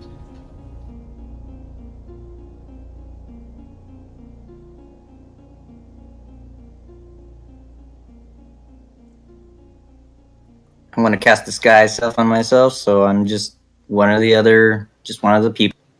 Okay, so you make yourself look like a fisherman. Perfect. You cast it on yourself, you take a deep breath, and then you just boldly sort of stroll with your burlap sack over your shoulder, kind of looking about, making your way across the bridge. It's at this point, Zirak, that you watched as Moonlight has taken a circuitous route of kind of the city. Checking over here, you fly through White Horse Square and see where the fire has consumed about 2 buildings, but they're starting to get a hold of it. Give me a perception check as you're looking through Moonlight's eyes. I actually can't look through Moonlight's eyes if Moonlight's more than 100 feet away from me. So it would just it would just be Moonlight, and then Moonlight would send the information to me after she's done scouting, or he's done scouting. Okay. We'll say that after about 15 minutes of this sort of flight, comes back in through the window, ruffles the feather, and kind of jumps on to your forearm as you extend it out. And in some brief words, you hear two men carrying Layla unconscious. No sign of Drummond. I nod my head somberly and turn to the group and say, it appears Layla has fallen. Either unconscious or dead. There are two men carrying her body. And no sign of Drummond. No one needs to know.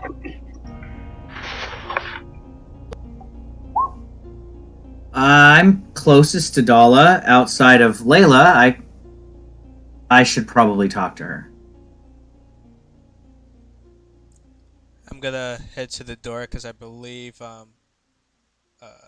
Lucian was knocking when Moonlight flew out. Yeah. So I'll open the Is there door. any indication of who was carrying Layla? Is it just like townsfolk or what?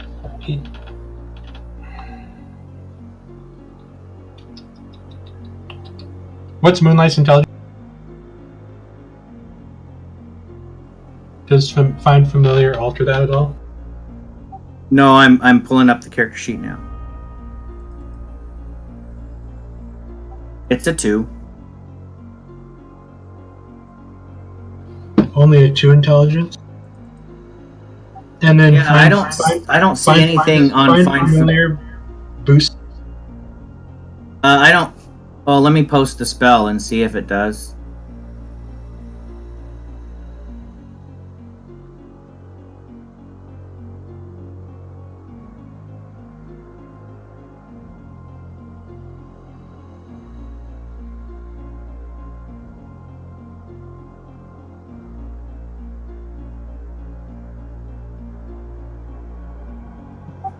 No, it says the familiar has the stats of the chosen form, though it is a celestial. So it is a fey creature, but it is in the form of an owl, so it takes on that owl's stats. Can't have more than one familiar at a time. Finally, when you cast a spell within range or touch, your familiar can deliver the spell as an action. Dismiss. During this time, you are deaf. I know it says that it understands commands. Could it actually speak to you? It can communicate with me telepathically if I'm within 100 feet of it. Okay, so that's the basics words you would get. Two men carrying Layla unconscious.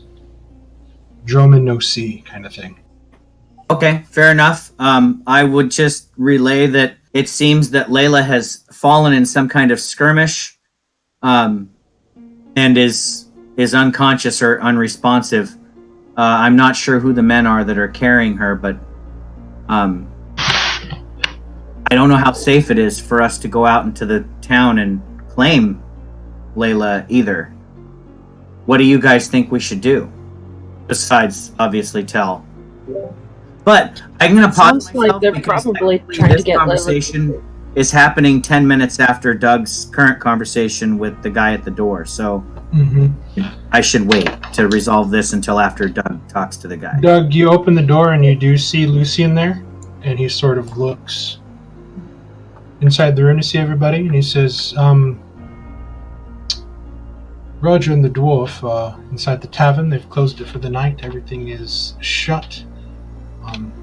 Would you like them to come here? Would you like to go there?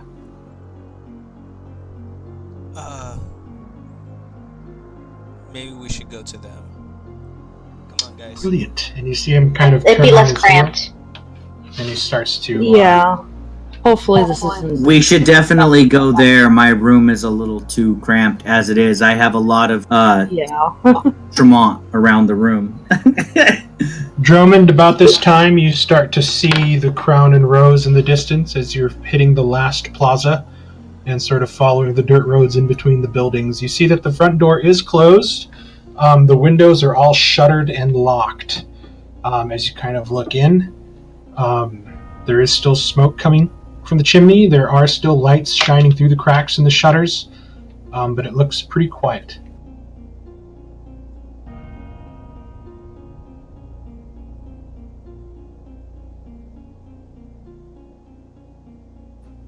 Am I able to make it to my room? I'll say easy enough. You guys, give me a stealth check, and then you guys in the, you guys give me a, you guys are being cautious, so give me a perception check. Everybody else, it's already, oh, never mind. Let's see if any of us crit.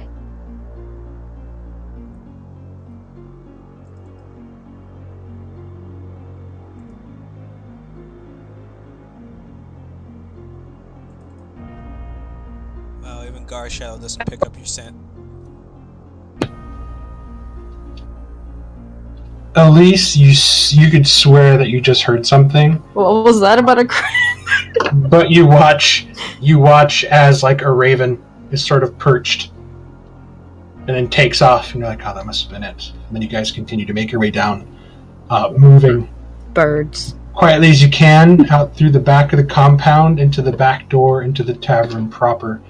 And there you see sort of Dury standing there with hands on his hips looking down, and Roger just kind of on the table pinching the bridge of his nose with a piece of paper still in his hand.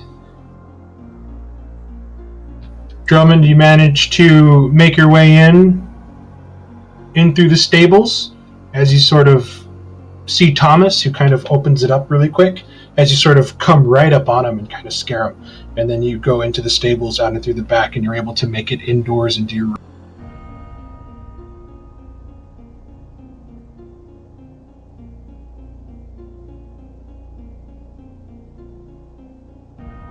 Is there any sign that the party is here or has been here?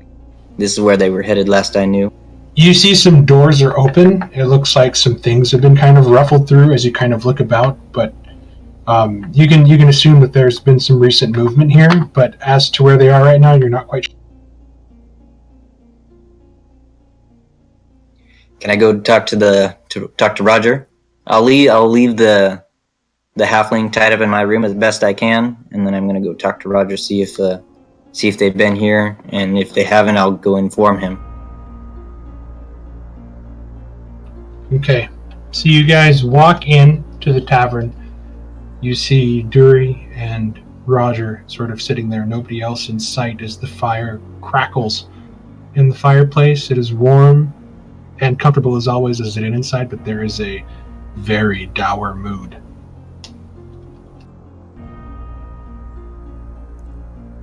Did you get our note, Roger? He holds it up in his hand. He's like, I got it. What happened? I'm afraid our mission from back in Al-Anon has caught up to us. What happened? We were invited to a dinner tonight. Upon arrival, we found that our host and his attendants were all killed and made to look like we committed the crime. At the inspecting his body, Layla mentioned a note she found on him that may have hinted at a few conspirators, or one that was part of the what was the name of that group?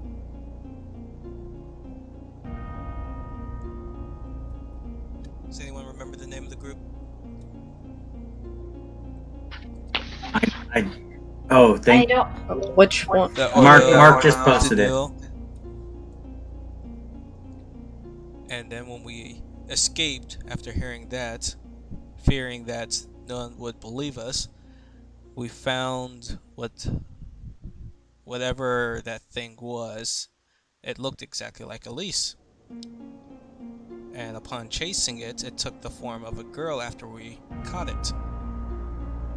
This shape changer, I believe, is trying to frame us, and she managed to escape into the crowd where Droman and Layla continued to chase after while we headed back for the Crown and Rose.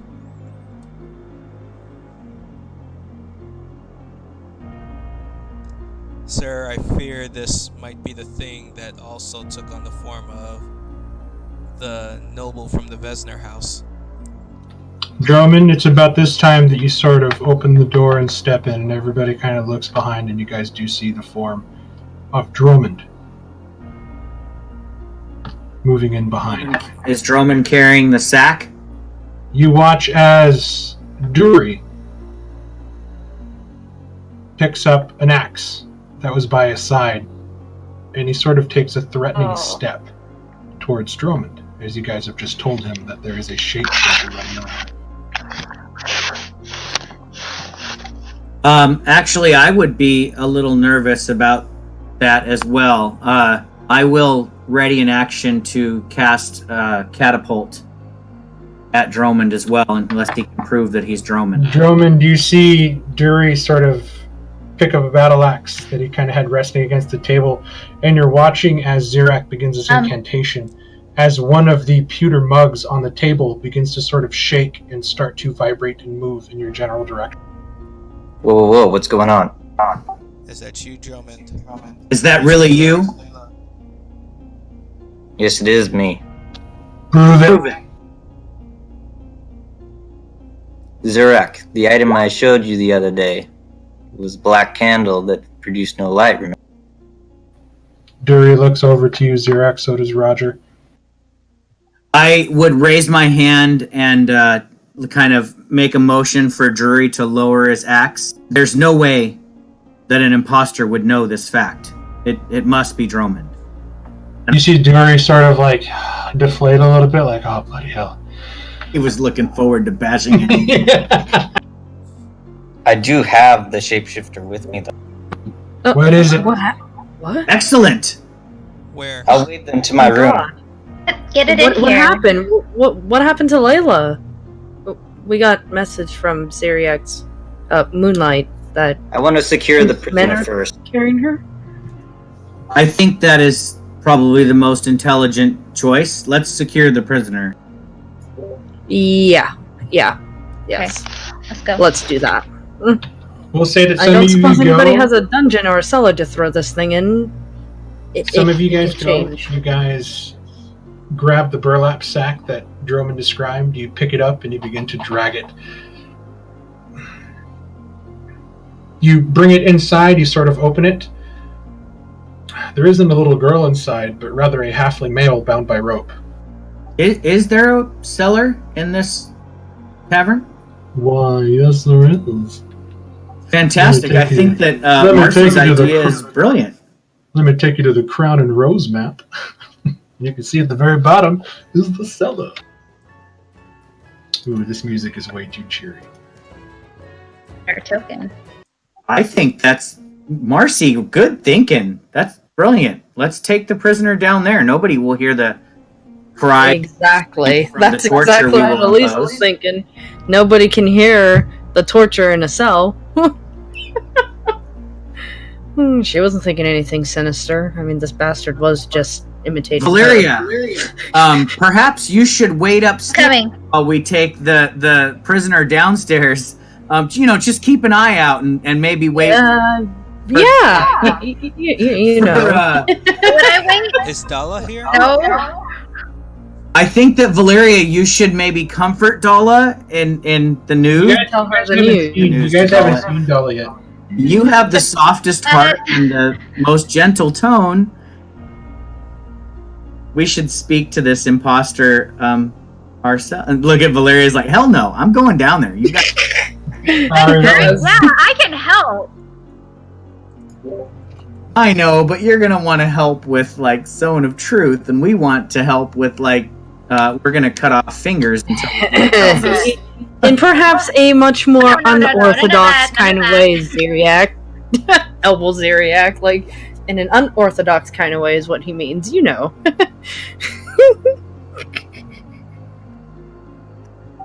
maybe I can cast Hold Person on Exactly.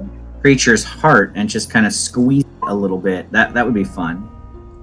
No, I'm kidding. I can't do that, but I could make them think I can. You were really thinking about going evil with him, weren't you? Well, Zarek, so there's a backstory. Most of you have met Chris now from the other game. Zarek is originally Chris's creation. I asked him for permission to play him, but Zarak was his evil god of his world when we played D&D when we were 12 years old and when we first started.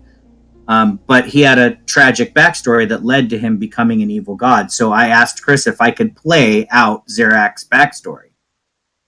So in our D&D world from way back then, Zarak eventually became like the god of darkness and evil. And so, but he started out as a mortal wizard. Well, that explains a lot about Zarak currently, eh? Yeah. So I mean, he's not evil when he starts. He's actually a normal, wants to do good. But I'm leaving it to Mark to let something super tragic happen to Zarak during his. That's the dagger I gave Mark. Something can happen. It could be his death that led him down a darker path, but it could be. And I'm kind of role playing him as having come back from the dead with a different perspective on life. Mm-hmm. So I'm looking towards things. But I'm not evil. Don't get in your heads that Zarak is evil yet. He's a good guy, but he's kind of neutral. Oh, don't worry, Zarak. Elise won't be able to tell the difference. I promise you that. You guys, she'll still think that Zarak is being Zarak. You guys managed to get the body down into the cellar, still tied up. It is about this time. The hour of it being unconscious is starting to come up. And it is starting to sort of stir and kind of almost faintly struggle against the bonds. It is sort of like, kind of groggy. Actually, my suggestion would be that I would look to Roger and say, as a military commander, I'm sure you've questioned enemy soldiers or perhaps captors before. Would you have any advice on how best to get this miscreant to talk about their misdeeds?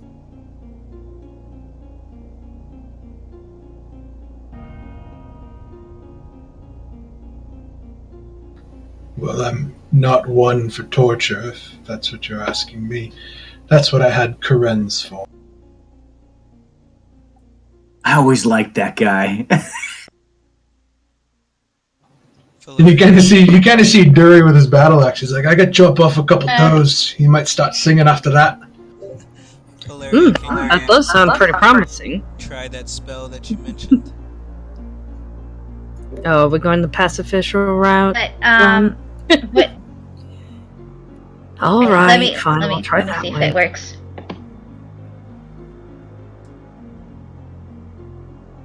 That is not what I'm trying to do. That's the wrong spell. I'm not trying to kill him. You watch as Valeria summoned forth her spiritual Pegasus, and it just starts kicking the shit out of this.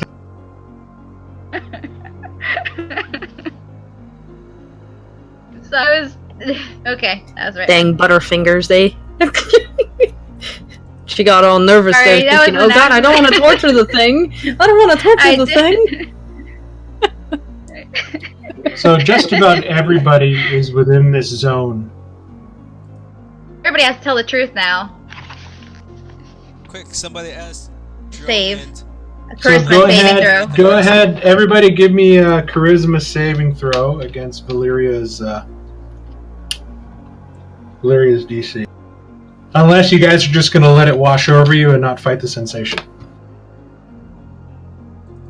Ooh, look at these two with their secrets that they don't want to share. For giggles.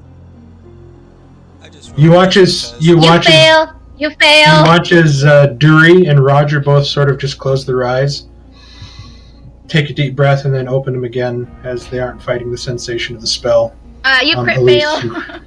Elise, you horribly fail. Elise, because you rolled a failure at this, That's okay. I'm going to say you feel compelled to say one secret Also out fail, loud. but you're dead. Ooh, Also this fail. might be good. Everybody's telling the truth. Everybody has to tell the truth now. Don't ask me anything. Nothing. Elise, as the sensation washes over you and you feel it overwhelming you, you feel compelled and you blurt out one secret. What is that secret?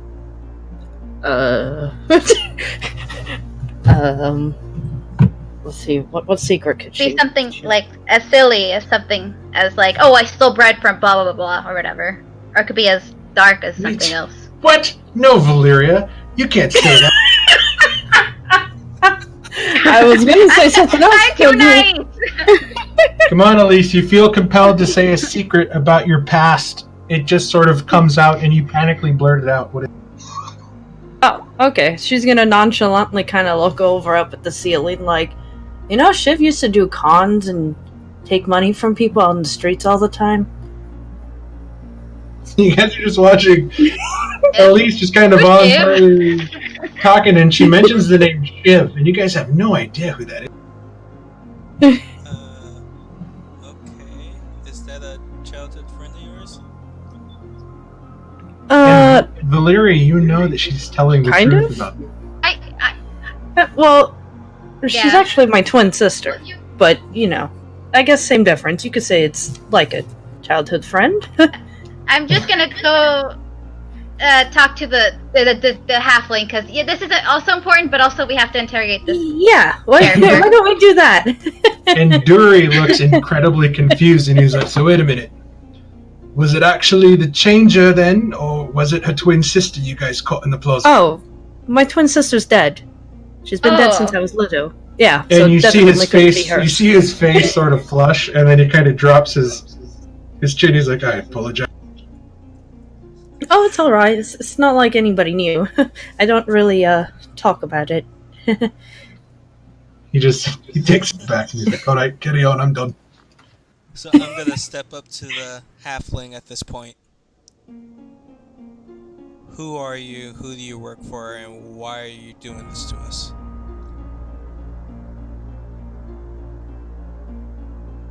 They also have to Hold roll on to a see if they second. make it or not.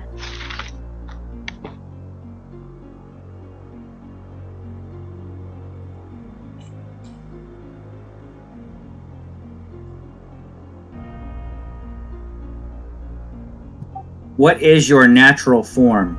Oh, sweet. Nothing says it's compelled to speak. As you sort of step up and ask it its question, it just looks at you, Thalion, and just smiles. No, it's not compelled to speak, but it cannot lie. Yeah, it doesn't say a word, it just looks at you and smiles. It like tilts its head a little bit, and it looks at you up and down. And you Dury? watch as his shape begins to change. And he's a halfling still, but he has your hair. He has your features. I'm Drummond's gonna be like, this is the shape changer that we chase. Were you in I, Al-Anon? I also am Drummond. Dury, do you think that you can loosen this one's tongue a bit, since it is seems to be unable to tell a lie? Zirak, he looks to you as you speak, and he goes, I killed your friend. What friend? Dala's not down here. I was looking in the room real quick to see if Dala was here. I then, Uh, kind of looking to Drummond and realizing Layla's not here, I will punch him and say, "What friend?" well, Drummond, What's going on? is this true? Thalion, go ahead and punch him. Make an attack at it. Drummond nods, and then he's like, he thinks about it, and then he says, yes, it is true. Because Would it be for unarmed? Am I considered- Yeah, you're considered proficient. So just roll a halberd attack.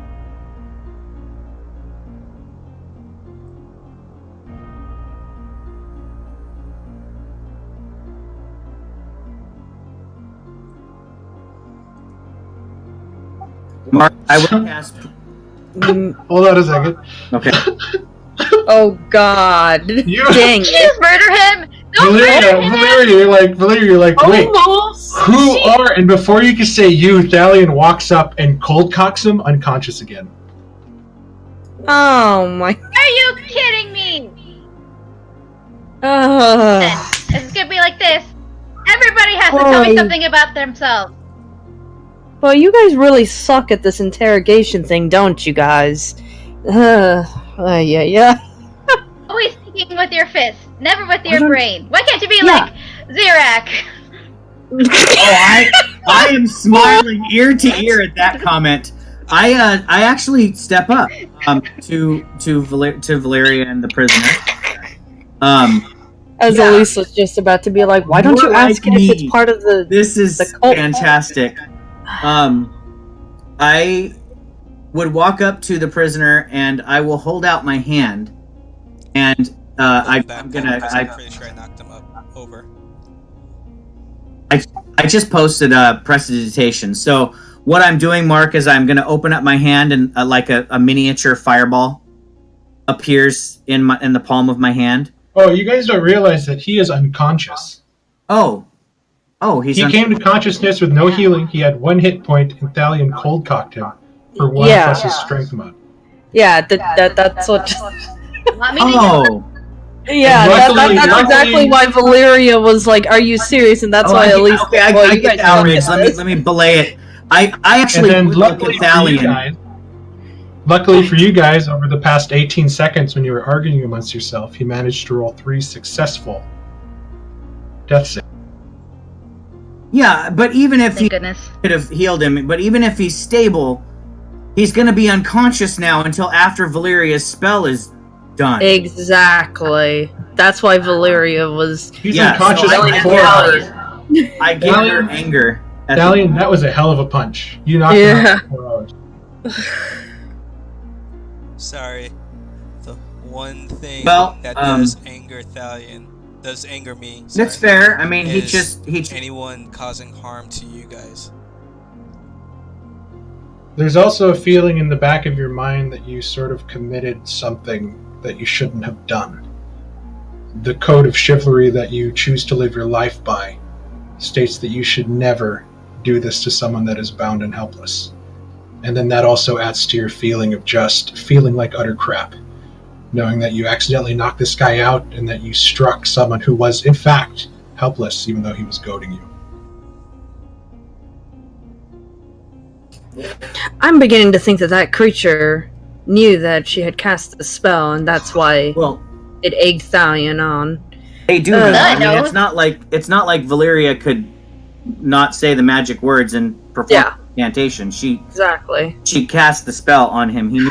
Well, we don't know how much its intelligence is. We don't know if it knows anything about magic or spell casting, but clearly it knows how to shapeshift. So I'm gonna guess it's I mean, it's pretty damn I think smart. it's pretty smart. Yeah, I'm gonna guess it it's managed pretty to plant all smart the too. stuff on us. Drummond is It a says true- in the description of the spell that the creature is aware that they are under the effects of the spell, so they know that they can't lie. Oh, yeah. That Yeah. too. That But He too. rolled, why he they rolled couldn't- he rolled an 8 on his charisma save. Ooh, mine was a 13. So Imagine he had a 13. I guess Valeria, we just wait until he wake, or maybe we can splash some water on his face and wake him up. Yeah, I was just gonna say maybe we can spray some water or something. I will splash or maybe dump some wine I on. mean, it wouldn't. Maybe perhaps wake it up, sort of. Drummond did, by the way, just have to acknowledge cast the Thalion spell saying, again on "Is it." True that Layla, as far as he knows, is dead.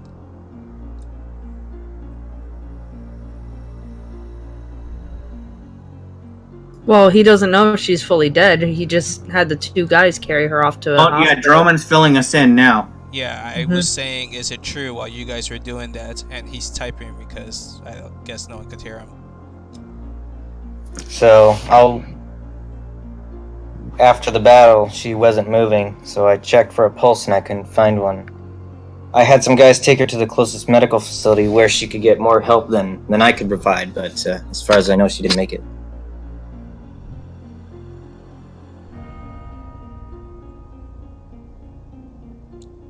Let's hope for the best. Maybe they'd carry her to the church that revived. Roger, is there someone that you can send to check on Layla's condition? He looks up. Mr. Sinfail, is there something you might be able to do? And he's like, I reckon I can take a walk into the night to see what I can accomplish. Do you know which facility they took her to. Is there more than one? And then Roger's like, there's only one besides the Churches of Healing, and kind of tells him where to go. And Lucian excuses himself and exits. I appreciate that, Roger. Thank you. For after what you all did for me when I suffered the same fate not too long ago, we at least ought to try the same for Layla, shouldn't we? We can try. It might be too late. I don't know. You. Yeah, hopefully if it's not too late. Yeah, you all responded to my passing quickly. And she was the one to stick her neck out to help you, too, to bring you back to us, so it's the least we could do. It won't hurt to try. Exactly. But to this order of business, we need answers from this. Yes, we need them now, as soon as we can. Valeria, while I respect your passive attempts at getting answers from it, it seems like it's not going to answer your questions willingly. We're going to have to force it to tell the truth. Yes, we're going to have to force it to talk.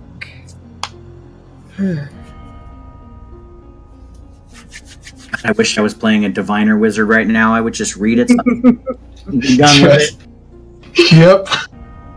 Would maybe a bucket of water wake him? Too bad nobody had like a mind reading spell or anything. Ugh. Well, we'll say as you guys sort of like start dumping water and kind of slapping his face, you guys do manage to bring him back into consciousness. He is kind of in a stupor a little bit, as Stallion got a good fucking punch in. Your efforts were wasted. Our friend is going to be fine. It seems that you throw a punch like a sissy, like a small child.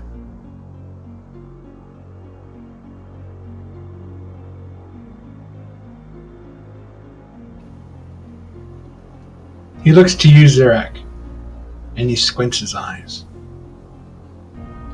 He starts to change shape.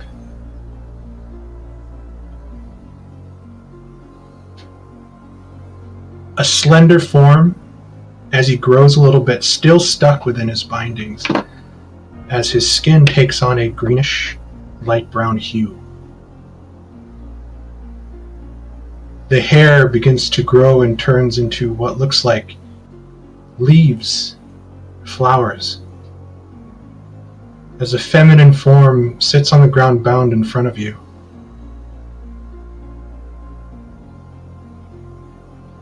And you immediately recognize who this is.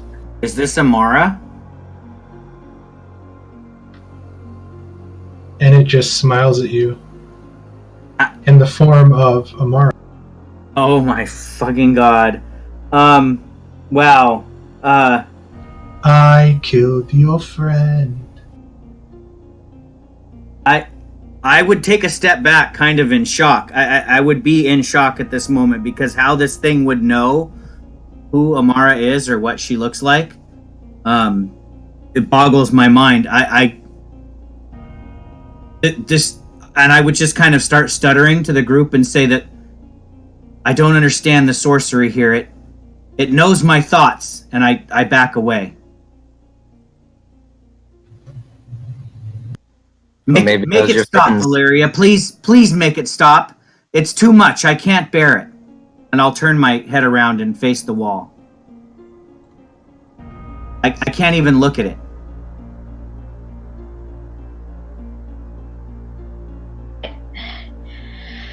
How are you?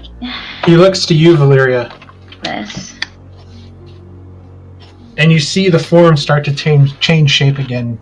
The hues turning into white skin, muscular, as the clothes expand out to what looks like armor, well-cut hair, well-groomed beard. And you see the form of Wyland Unger looking at you. Now you're just messing with our heads. What? I wish you would have came with me, the voice says.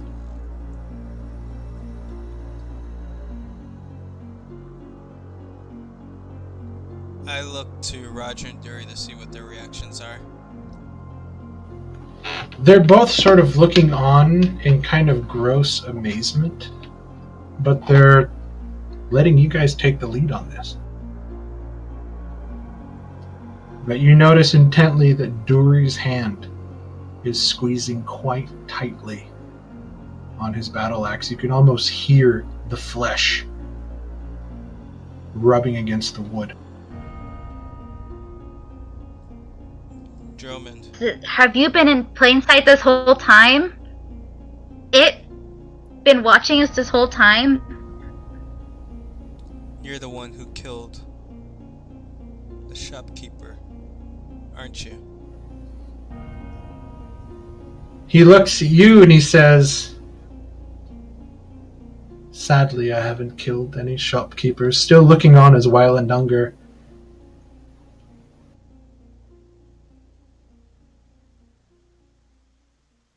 You killed those children in the Vesner house. Those women. You're responsible for everything, aren't you? I have killed no children.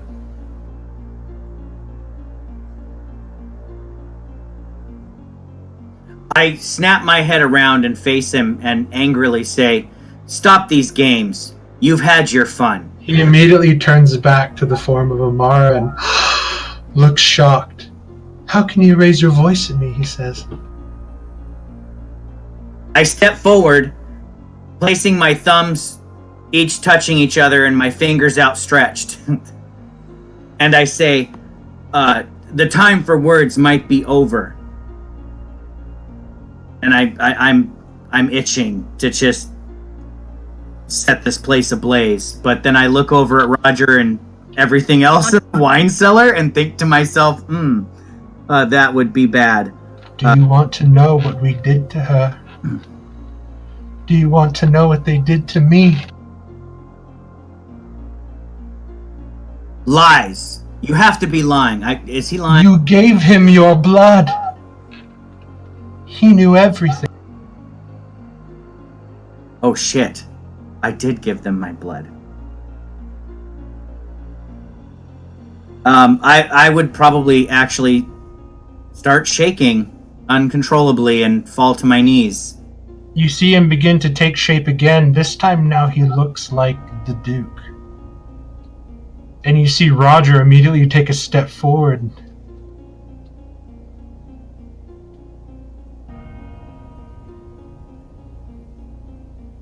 Dinner was so much fun, he says.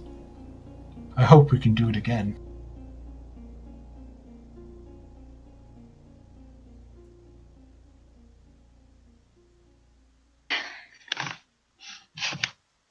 You serve Eucerius, don't you? You see him change shape now into Stitch. I grow tired of questions. Untie me and let's be done with this. I can teach you all you want.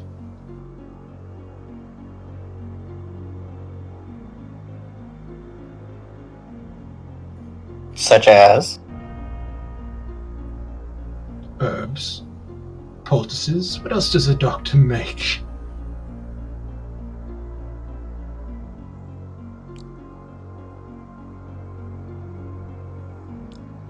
I look to Roger and the others.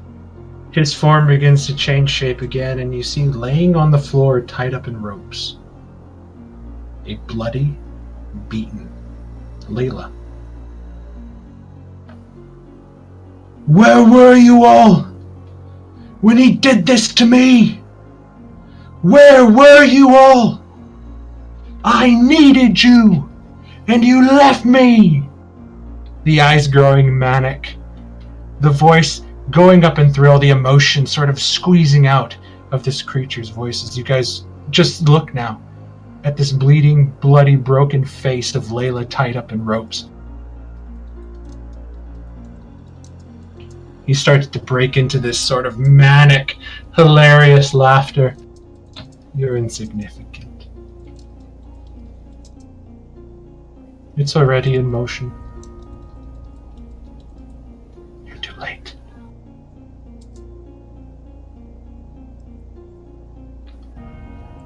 Valeria, as you take a step away,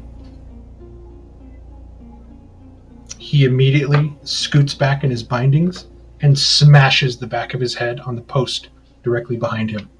Oh.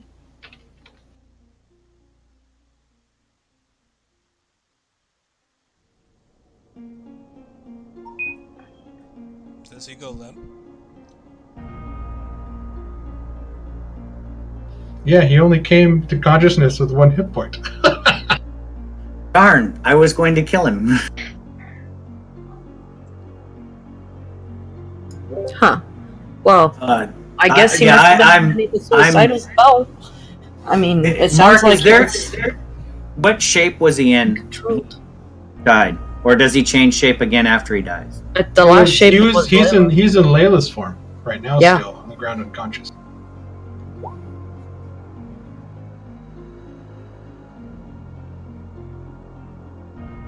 Okay, well, I'm gonna say that I'm pretty much useless right now because what he said about Amara would have completely broken my heart. So I am a sobbing mess, leaning against the potatoes and onions in the back of the room.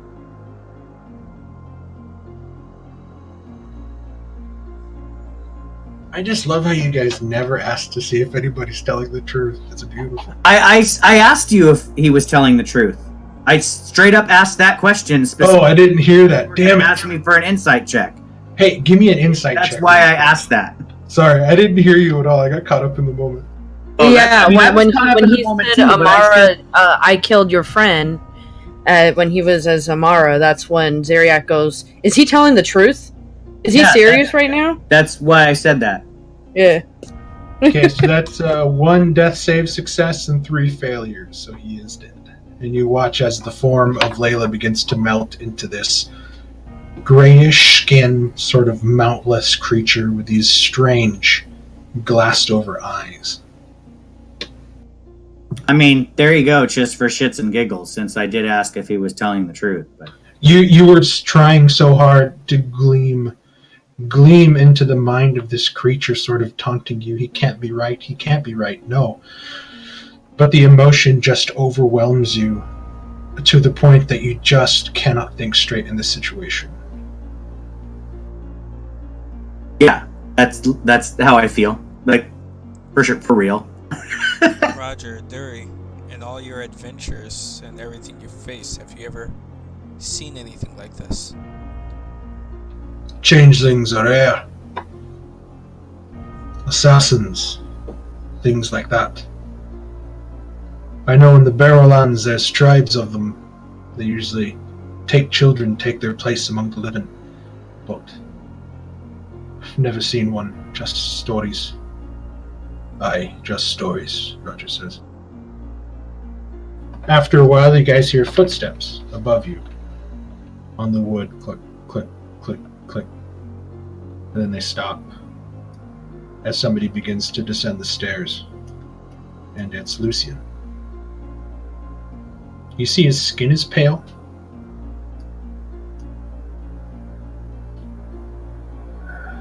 And he doesn't kind of want to look any of you in the eyes.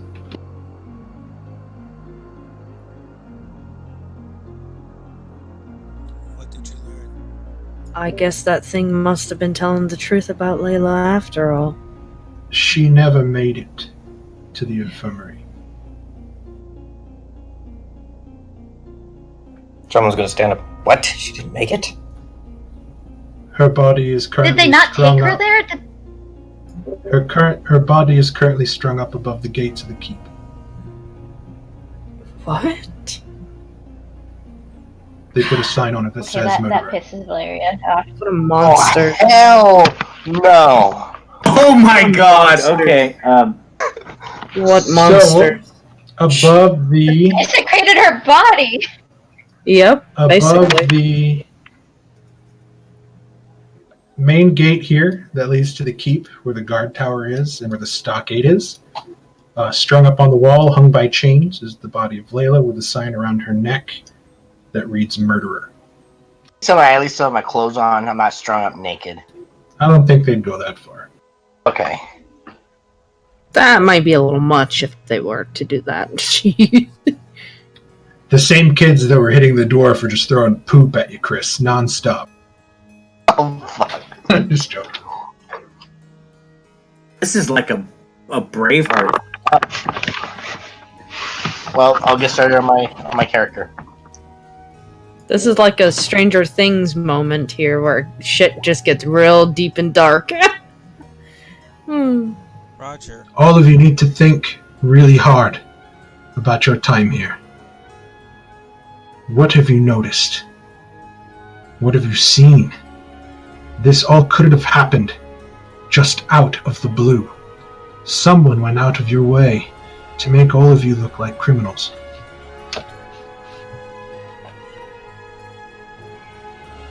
I think it's the witch hunter guy. Sis? I don't believe it would be him. Well, I'm also emotionally distraught and in a complete rage, and I hate the fucker, so it's his fault. Everything is Matthias' fault. It's Matthias. It's gotta be Matthias. He's never liked us from the moment that he saw us investigating his crime scene. Calm your emotions. He's a good man, stern but good. Time you'll see. Zarek, you've mentioned a few times about a town crier who mentioned some odd things. Yes, he fancies himself as a prognosticator of sorts. He's just a madman talking about the end of days. With everything we've learned and found out, could he be mad or could he actually be speaking the truth?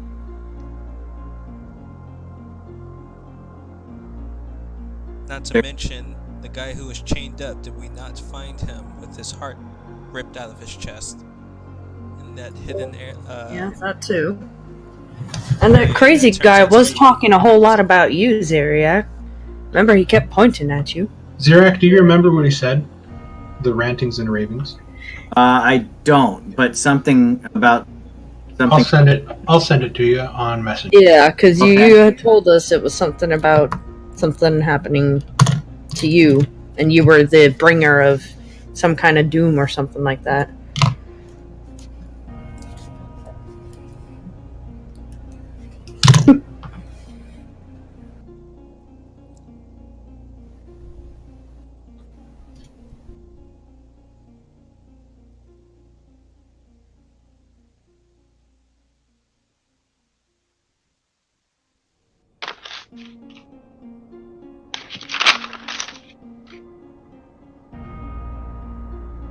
I don't like the fact that this, if it's possible. Okay, hold on.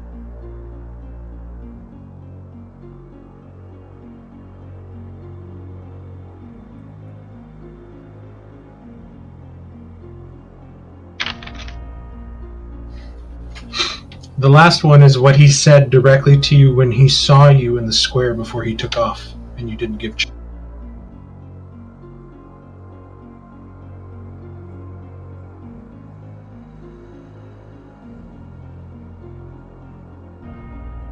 Okay. Hold on, let me gather my thoughts on role-playing this out. He from what I can recall, it was some type of foreboding, some prophecy that he ranted about in the square about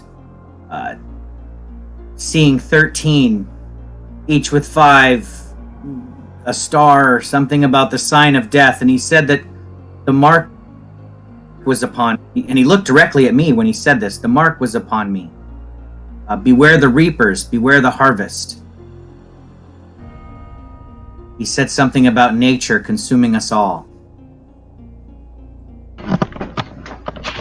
Does that make any There's sense to any 13 of you? people on the council. Or whatever. Also sounds very similar to the riddle.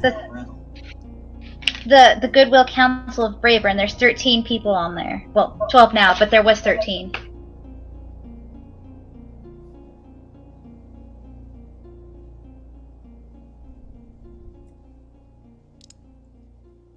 Could it be possible that someone similar to things that were happening in Helena is trying to replace those on the council and incite some type of war or battle? I don't know. Mark, would it be possible for me to recall his exact words?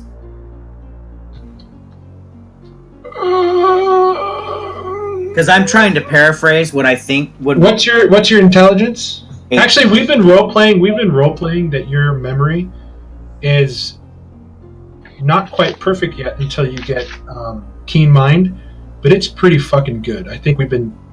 Yeah, I mean, I have an 18 intelligence, and as soon as I get 100 more XP, I'll have a 20. I'll say you're literally one molecule away from having perfect photographic memory. So I'll say yeah. Okay. It'll help the group out. Yeah. So I'll change a couple of words that I think would make sense too, but I'll paraphrase for you guys. And I'll write it down in the chat for you guys to read too. But I see 13 is what he said. Each with 5. All they have will be mine. The star within the circle is the sign of death. Something about beware the man who is not a man. And I look at the body on the ground with the cracked skull. The star marks the gate. The circle marks the journey. It is the key. Don't you see? It will be too late. Nature will consume us all. That's what he said. And then he told me that the mark was upon me, to beware the reapers in the harvest. I do remember that he suffered a tragedy. He lost his mind when his daughter left. He swore that someone took her, but no one believed him. They just think she just left? They think the daughter just moved away, as children are wont to do when they grow up. But this rings a bell. This rings a bell with you, Valeria and Elise. That specific phrase rings a bell with you. Besides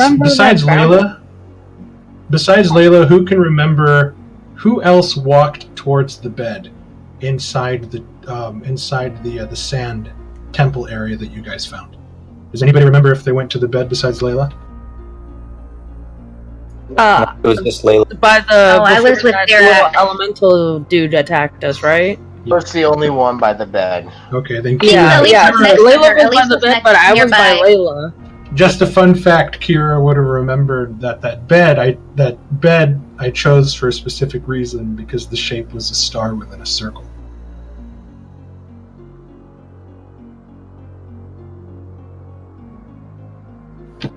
Yeah, because the only one that was near Layla was me. I was by Layla and the statue in between the two.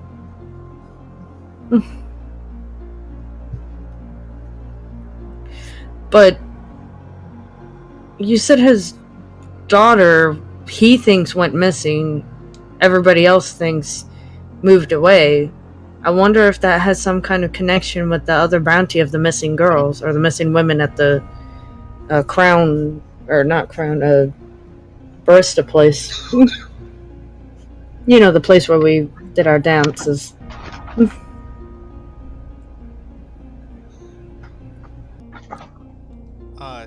Because our mission also started back in Halaland with women going missing. Thalion, Drummond, give me an intelligence check.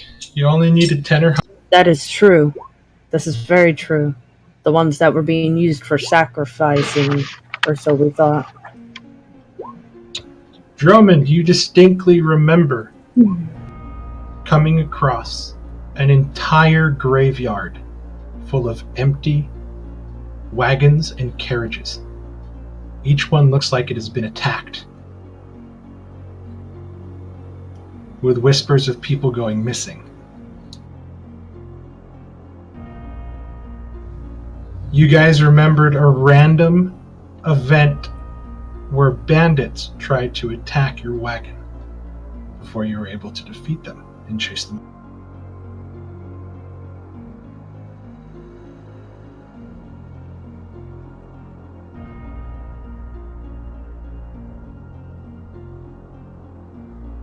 The same place you found a candle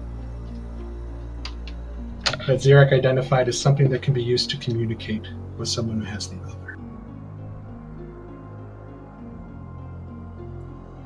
I can only give you guys so many clues to try to follow up on in game.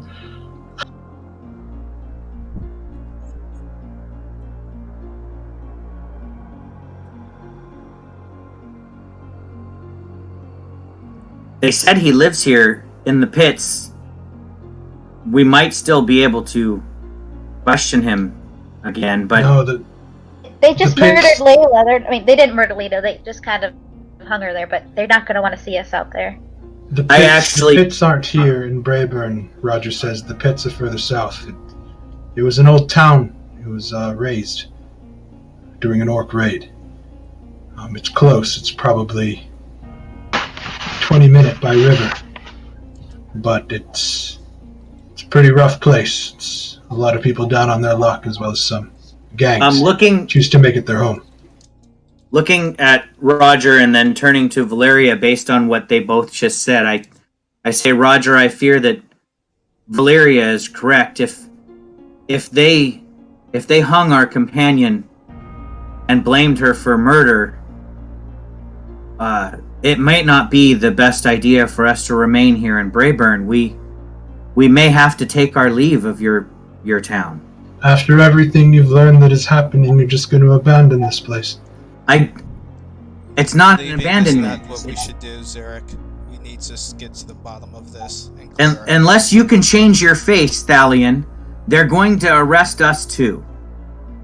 Which means we're gonna have to go propose we do? Well, think about it this way, Zeriak. Even if we were to go to somewhere else, what makes you think it's not going to catch up to us there?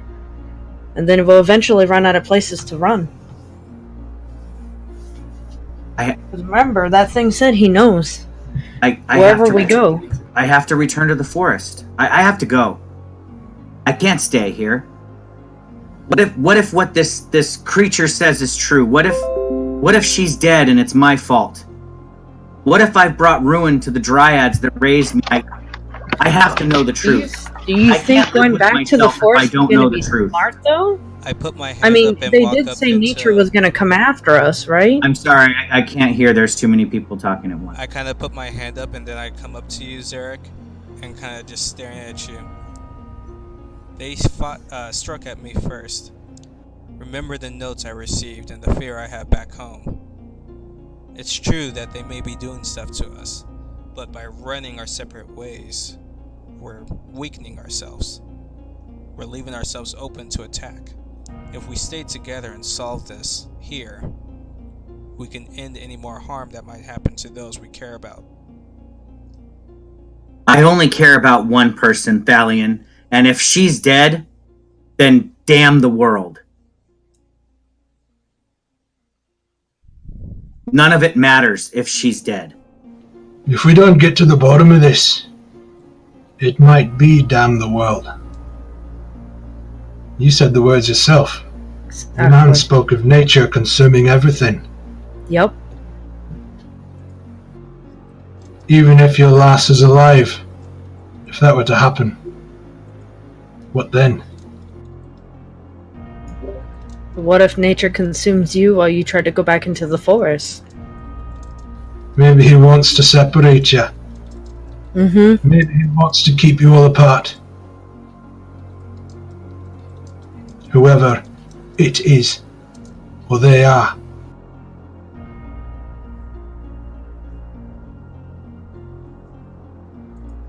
Well, the gods better protect someone who accuses me of something I didn't do. And this town will burn to ashes if that happens.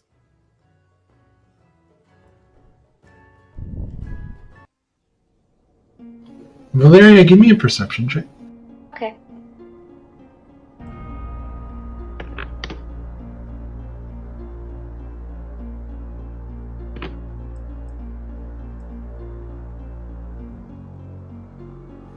You hear coming down from the top of the stairs, a very soft sobbing and crying.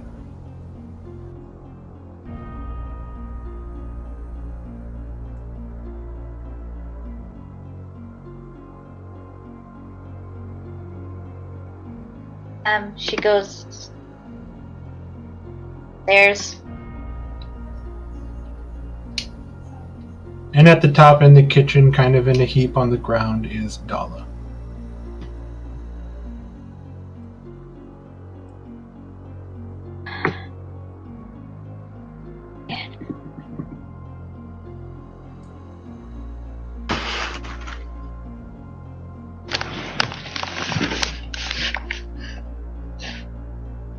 And she cannot speak.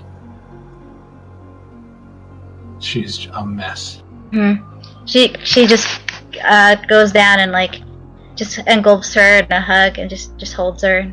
You can feel her hands desperately grabbing onto you. And just sort of squeezing you as soon as you grab her, everybody else can start to hear her crying now.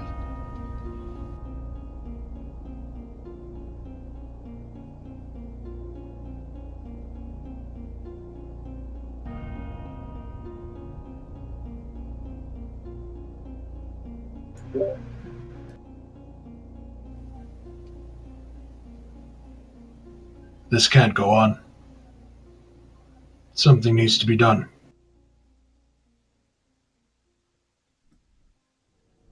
Need to start tracking these guys down. What clues do we have? Yeah, this needs... Track them where? And how? Well, the only clues we have, unfortunately, are these damn riddles. That's all we got, including the one that Layla gave us, or told us. Everybody remembers that one, right? You guys cannot remember it for the life of you. You try to recall what was said, and the words escape your mind. As much as I respect Valeria's honor and compassion for those around her, and Thalian's code of honor, I can no longer restrain myself in finding the truth by your moral code. I will get to the truth, no matter who I have to burn through to get it. And I storm out of the room. Sounds like that might be one of the few ways for us to get the truth out of things, because everybody seems to be dodging us when we take the nice action and then they kill themselves eventually. Or are found dead. Every time we catch a prisoner, they fucking kill themselves. Yep, they either kill themselves or we find them dead the next day. Well, to be fair, Layla did drag the damn person down to 1 hit point before the person was captured. So yeah, that set him up to die. If he had 10 hit points, then he wouldn't have been able to kill himself by banging. No, even the chained up prisoner, we found him dead the next day. Totally Xeric just says, fuck it. And he went upstairs and he's taking one of the luxury rooms. I actually would go to my room. I just didn't know it was mine. I was like, fuck this place. I'm going to sleep. I'm going to take Roger's room and move all my shit in there. I can just picture poor Roger being like, what did I do? I'm trying to help you, man. So you guys are stuck in a sort of crossroads. For the first time ever, you've seen Xeric literally lose his emotional cool. You've seen him shaking to the point of almost lashing out at all of you. You can tell that Oberyn is shaken by the sight that he saw of Layla sort of strung up by chains on the gate, and he's sort of in silent contemplation as he looks to you, Dromund, and kind of gives you a reaffirming nod. The sounds of Dala crying upstairs and Valeria sort of trying to console her, as you could probably imagine that she managed to walk near the stairs just as the news was sort of said about what happened.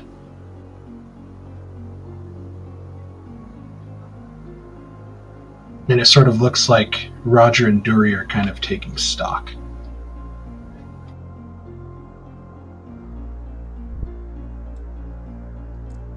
That might be a good idea, Drummond.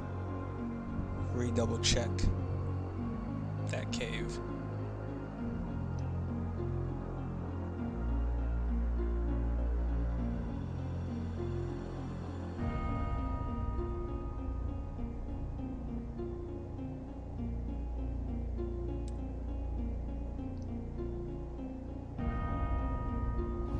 It is about 10:30, going on 11 at night. What would you guys like to do? We could investigate the cave, but isn't it now blocked off and guards are there too now? Because of the deaths? As far as I know, I don't think they've done anything yet. We barely made it out of there the last time. You really think we're not gonna die going back? Not if we're smarter about things.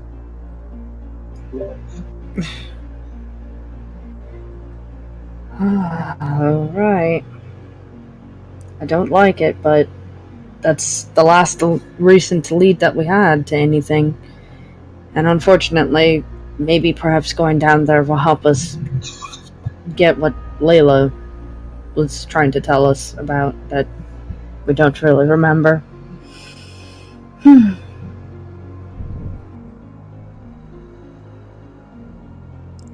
That is an option. We can try and figure out or look into the disappearances. And we may have to somehow keep an eye on the 13 council members. Well, before all of this went down, I know me and Valeria was trying to check out the brothel area to see if we could figure out what happened to those girls, the missing women, but, well, obviously that's kind of not an option now that we've been framed for murder, unless we want to end up like Layla. Not sure if presenting this thing with that note is on Layla though. You can imagine that note is gone.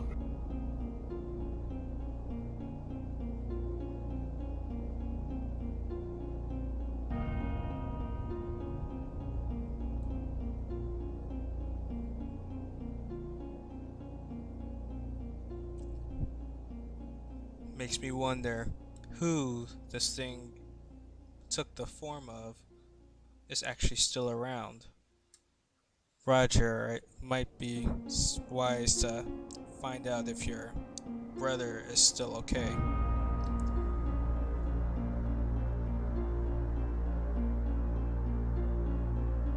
In the morning. If that thing was my brother, and my brother's not keep, you would have heard of it by now.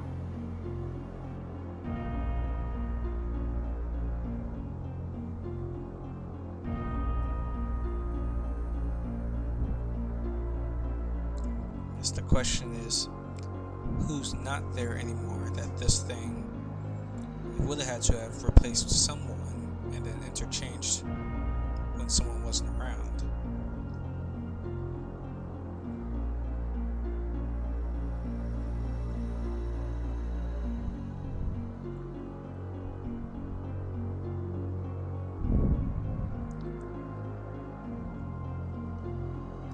Does anybody remember any notes or stuff we picked up from that Eisner house when we first heard of this thing?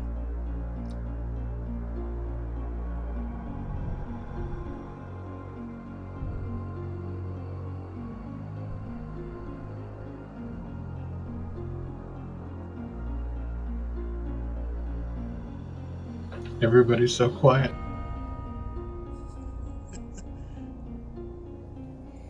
Well, you've heard my opinion that I think we should investigate the caves. Thalion asked the remaining group downstairs if anybody remembers any sort of notes or things that they picked up when you guys first went to that house.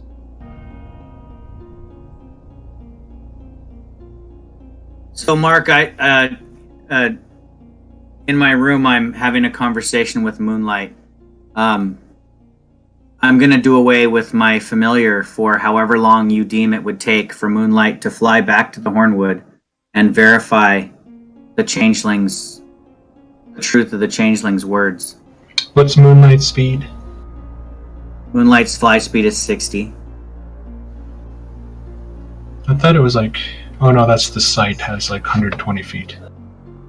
Yeah, so, and there's nothing, I mean, obviously it's a familiar, it's like a regular owl, it doesn't have to eat or sleep, because it's a spirit creature, but it could be killed by a predator.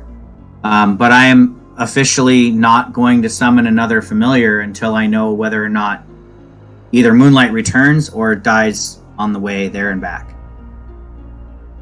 To get from the north of Halanon down to the Hornwood adjacent to where Saradane is.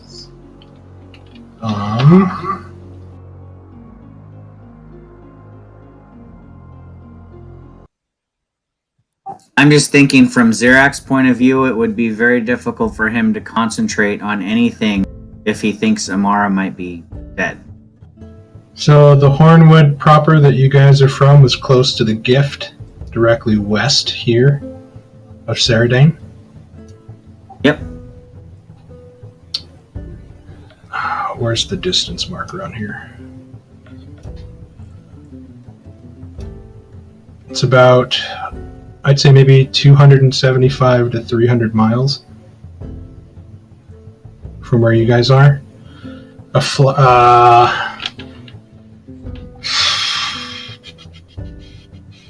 I'll say it'll take a week for Moonlight to... No, less than a week.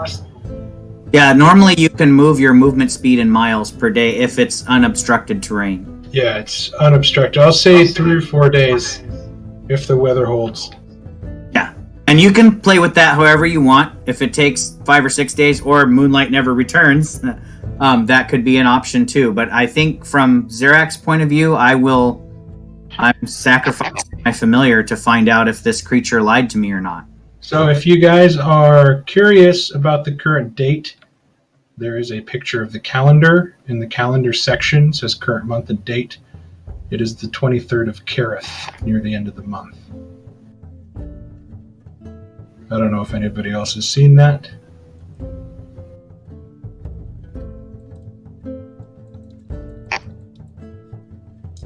I'll try to keep that as updated as I can during session and then out of session, so you guys have a good idea of what time of the year it is in the season.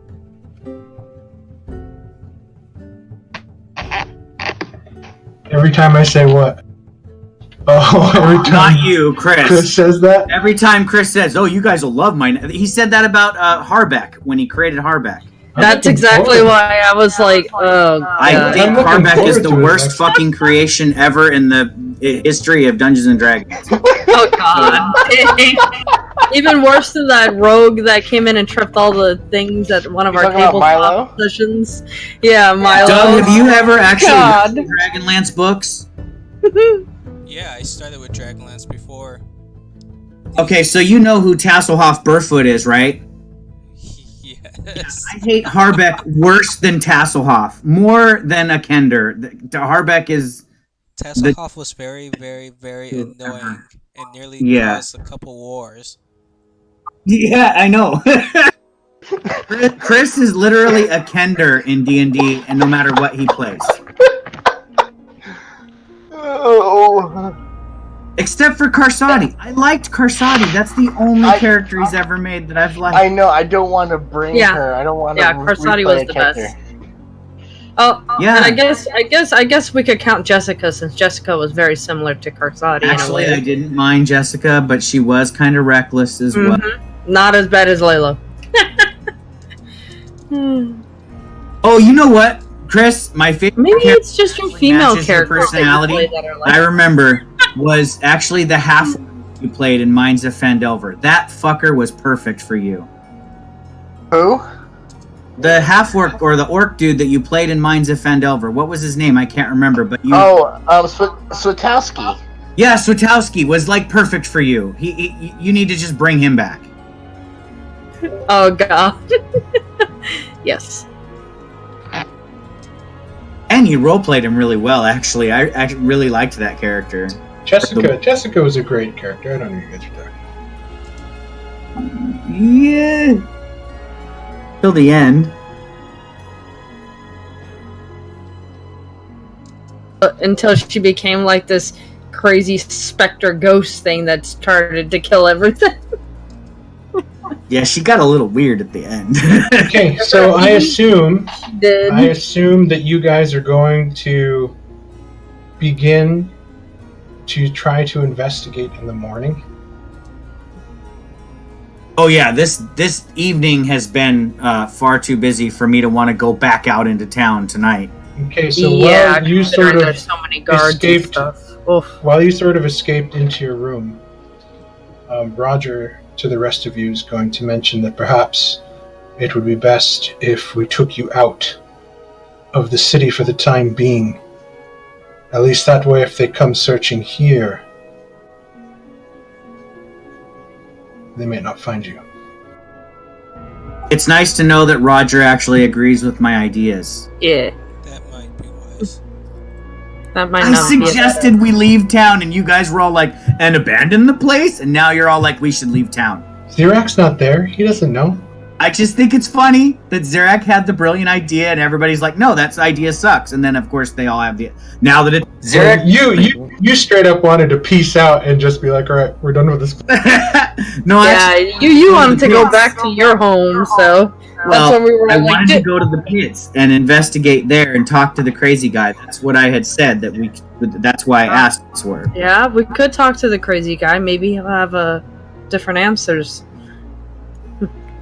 I know if we Valeria don't get didn't caught, say anything. of course. She's comforting Dala. Ooh, Chris, maybe you should just play Dala. Oh, Dala. Yeah.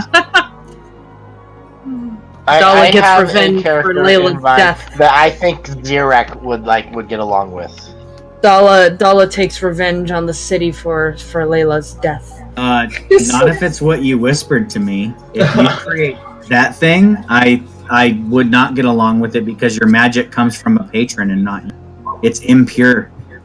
Ew. It's You didn't read up Lucian, what then. happens when you do that, Chris? You should probably go read Mark's notes. Just saying. It's Lucian then that speaks up, and he says, since my time here, I've managed to make some contacts. There is a farm that we might be able to use as a safe house further out of the village a little bit. Close enough to get to, close enough to get back. That's an option, unless you all have something else that you would like to try. That would be very helpful. Thank you. I don't normally stick my neck out for people, but I fear if you were all to die here, I would just end up dying later on.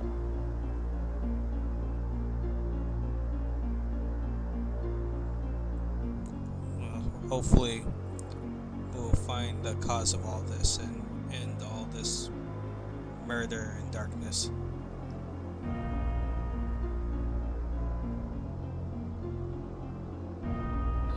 Let's go fetch your friend. Perhaps take the inconsolable one as well. I'll leave her here. I don't know if you want to leave her alone.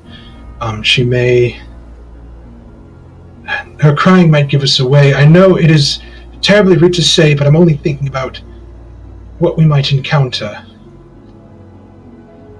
But if grab your things, I will meet you all in the stables. I'll have Thomas help me prepare the horse. And he sort of bows and he goes upstairs and you hear him leave through the back and make his way out through the stables.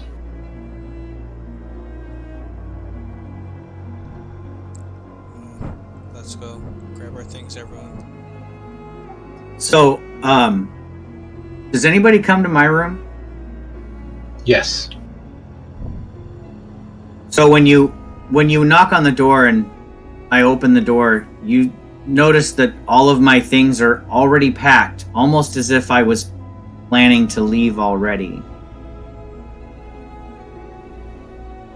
What's going on? Whoever's at my door. Take it away, Thalion.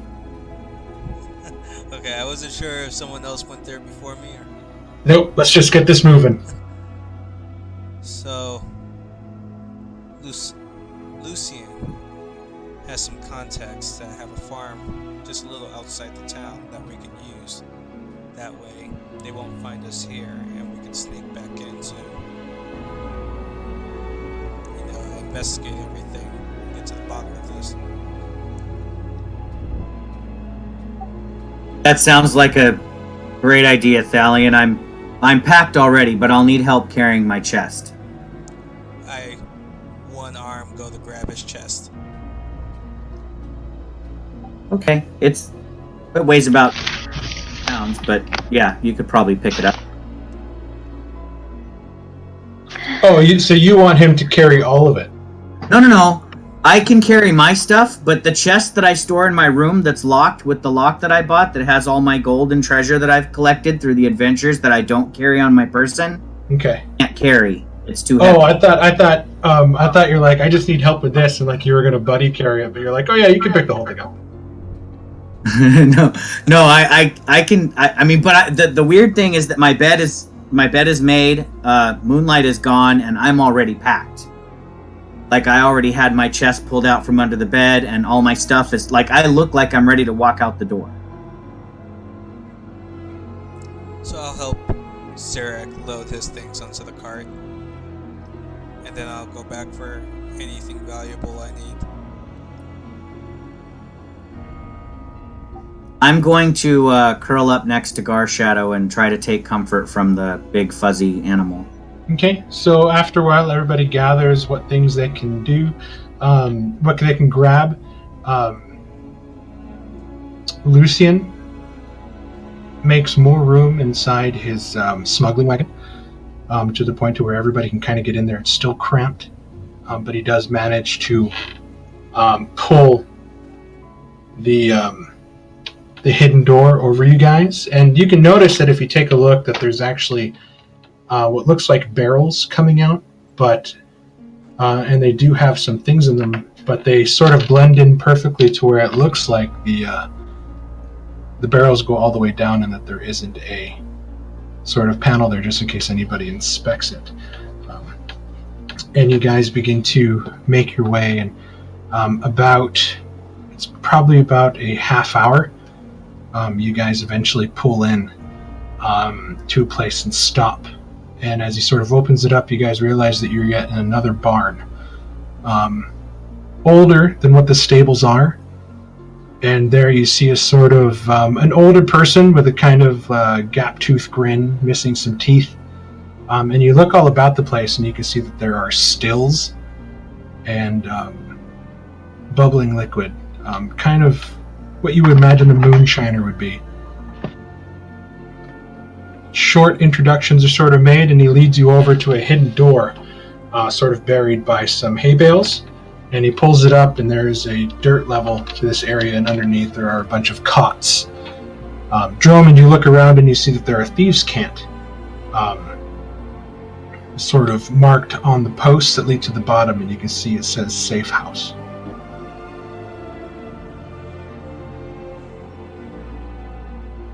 Yeah, this is a very nice place. Should be safe. It smells musty, it smells muddy, it smells dirty. But you feel relatively safe in this place. Realizing that you guys have not eaten since lunchtime, some meager food is brought to you. Just like a bowl of really thin stew and some day-old bread. In your somber moods, it's kind of just making the depression feel a little bit worse. But it's the best that this old man can do in such short notice. You see Dala ended up coming with you guys, and she's not even touching her food. She just has this 1,000-yard stare, just looking off to nowhere. Almost as if the life has just been completely sucked out of her. Oh, it hurts, but you have to eat. She's almost catatonic and not even responding.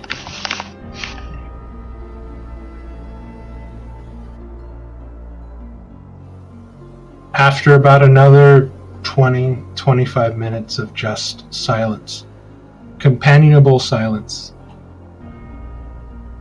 you each manage to find dark and sadly not dreamless sleep. For most, the images of the bodies hanging on the ceiling, mutilation, the shape, the thought, the image of Liz sort of hung and strung up over the gates in the description that Lucian gave. Zirak, it's hard for you to find any sort of restful sleep. The anxiety in your chest is keeping you up, almost like reverse Christmas Eve sleep, where it's not excitement, it's just absolute stomach-churning worry. Each of you slowly begin to wake up, but you're unsure if it's still nighttime when you do. There's no light filtering in through the floorboards. It might just be early.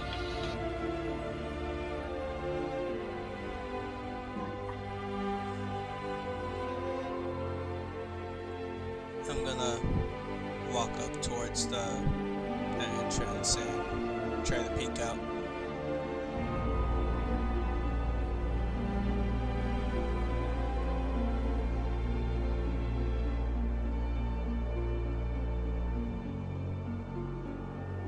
Thalion, what immediately grabs your mind is a jarring scene. As your body is telling you it's morning and that the sun should be up. And you step outside and you see the world is this sort of static, dark gray. You look up at the sun, and it's muted. There is no burning bright pallor, there is no warmth, there is this chill that seems to have taken over. It is a dull white. In front of the sun, you could swear you see the moon. And in front of the moon, illuminated by auras that look like sun rays themselves in this sort of sickly, greenish white light, is the black moon Gorgrith, visible plain as day.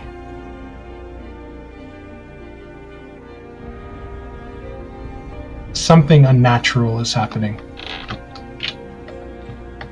I call down to everyone so they can see this. And that's where we're going to leave off today. Mark, I thought we were done with Curse of Strahd, but I am emotionally fucking distraught after this session. So good job, my friend. I just want you to know that like in real terms, I'm like my chest is heavy. Right, with all the death and terrible news. Lost. I mean, do you guys remember what the doppelganger said before he crunched his head into the... Said it was too It's late. already begun. It's already begun. Yep, it's already begun. I'm guessing there is a ritual similar to the one in Halanon, but this time we didn't stop. Yep. That's what Elise is concluding right now. She's like, oh god, the real ritual has started. So pretty much in the next episode, this could have went totally different if you guys would have let yourselves be arrested. Totally different. I had something really neat planned too. You guys want to see the map I made for it? Yeah. Sure. Yeah. All your tokens should be there already.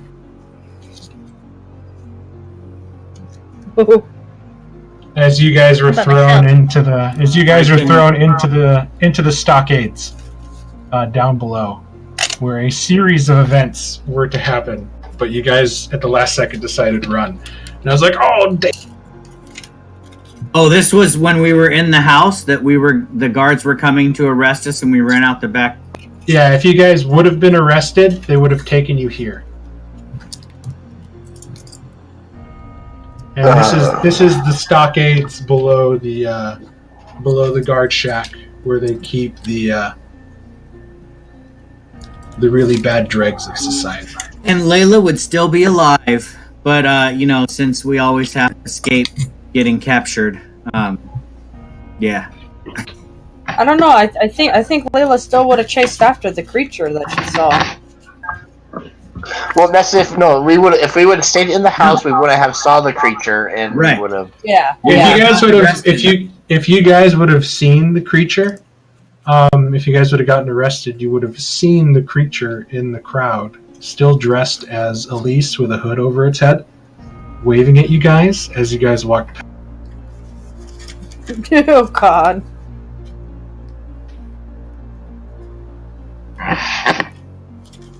But yeah, there was a whole sequence of events I had planned for in here that would have been just as fun. Each one got you to the point you needed to be at. There was a lot of good roleplay today. Thank you for that. That was pretty amazing. The split-second decisions you guys made were fucking spot on with the fucking awesome hold person spell and the hold portal and fucking Droman and Layla almost pulling it out, and then for some reason that guy went Super Saiyan.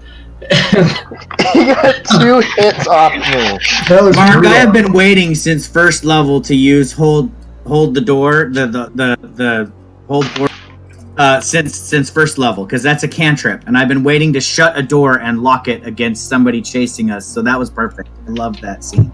I thought I was gonna have Zirak with people chasing after him, shooting web in the alleyways to block people, and I was like, oh man, this is great. But it all turned out pretty fucking fantastic. Firebolting the whole town. I'm not going down without a fight. I'm not going down.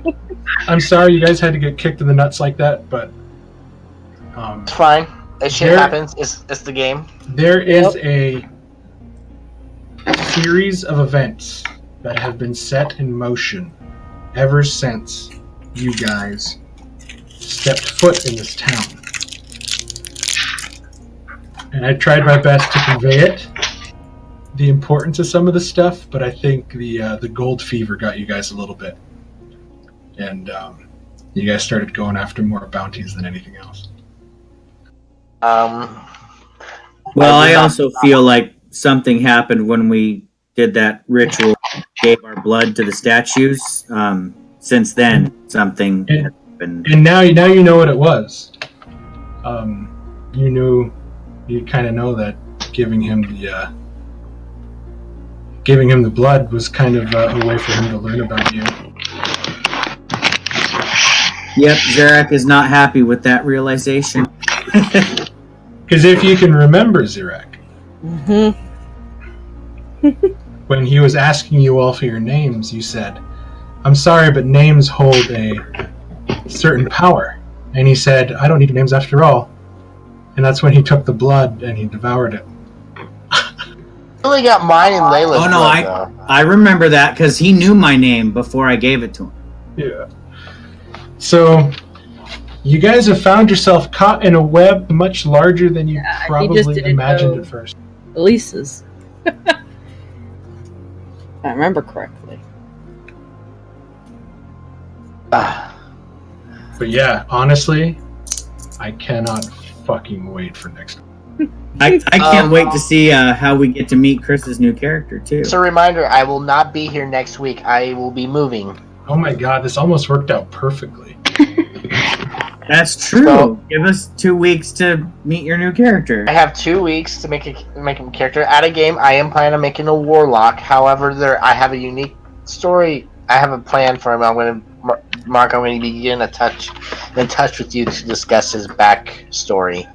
Yeah, I got some neato customized stuff for you, specifically for you. So because you're rolling that. Okay. Yeah. I just need to remember. I cannot remember if the rolled stats. Is the 3d6 or whatever. I don't remember that. Yeah, we'll just here. Just roll them here. Roll, is it 3d6? Drop.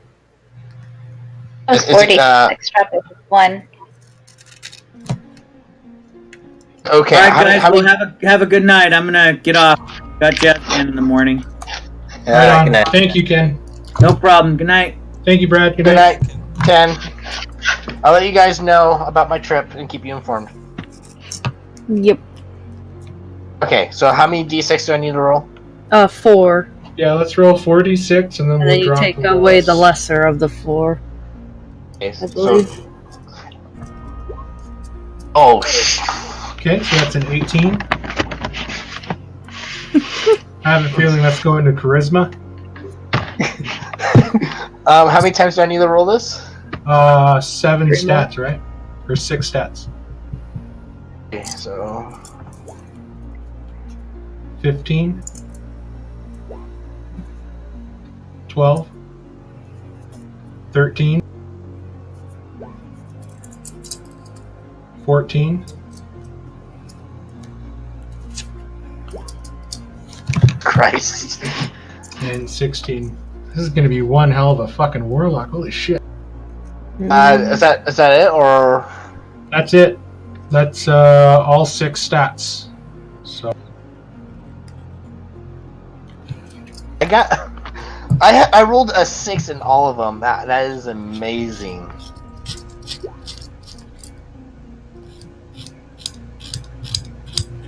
The reason why I'm going with Warlock is I have never played a Warlock before. I want to play something new. I probably will still be a human, just so it fits the backstory. I couldn't think of another race that fits this character. just don't bemoan the fact that you're only going to have 2 spell slots. I For am quite a okay while. with that. I am okay with that. He's not. We'll discuss. I'm trying to figure out if I should go with him being a professor or a private investigator.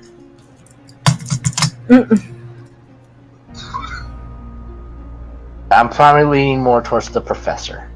Man, that was fucking crazy today. It happens. I'm not mad. I'm like, oh my god. Oh, they're. Yeah, that was completely Lemony Snicket's Seriously. series of unfortunate events. Like, it was just like, oh, this is really happening. I'm like, all right, because it was going so well. It was. It got down to the final roll. I had 2 fails and 2 successes, and then. No, wait. According to my, I think according to my character sheet,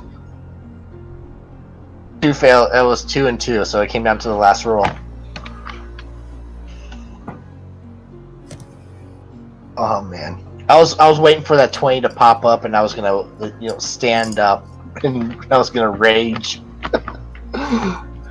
Yeah, I was hoping you were gonna pass your death saves. I was thinking Layla was about to wolf out soon because her health. I was so close.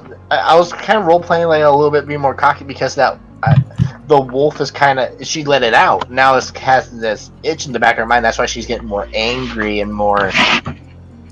Yeah. More aggressive. Me and Dromond were gonna go rob the Harvest Maiden. I was gonna ask him for help. I was gonna. Wow, you're that angry with that lady, eh? I was gonna go raid the kitchen and just steal all of as much of the good expensive shit as I possibly could. Wow. That'd be grudging, eh? Fuck, Chris, you got the stats of like a level fucking 12 character. I know. So okay, so I will write it down. It says drop the lowest, correct? Yeah, so at 18, 15, 12, 13, 14, 16. And I'm almost tempted to say you can't add any of the class modifiers or anything, or racial modifiers to this. Well, there's with a human, I could either put 1 in all stats, or I could choose a feat. Well, you can choose 2 points and a feat.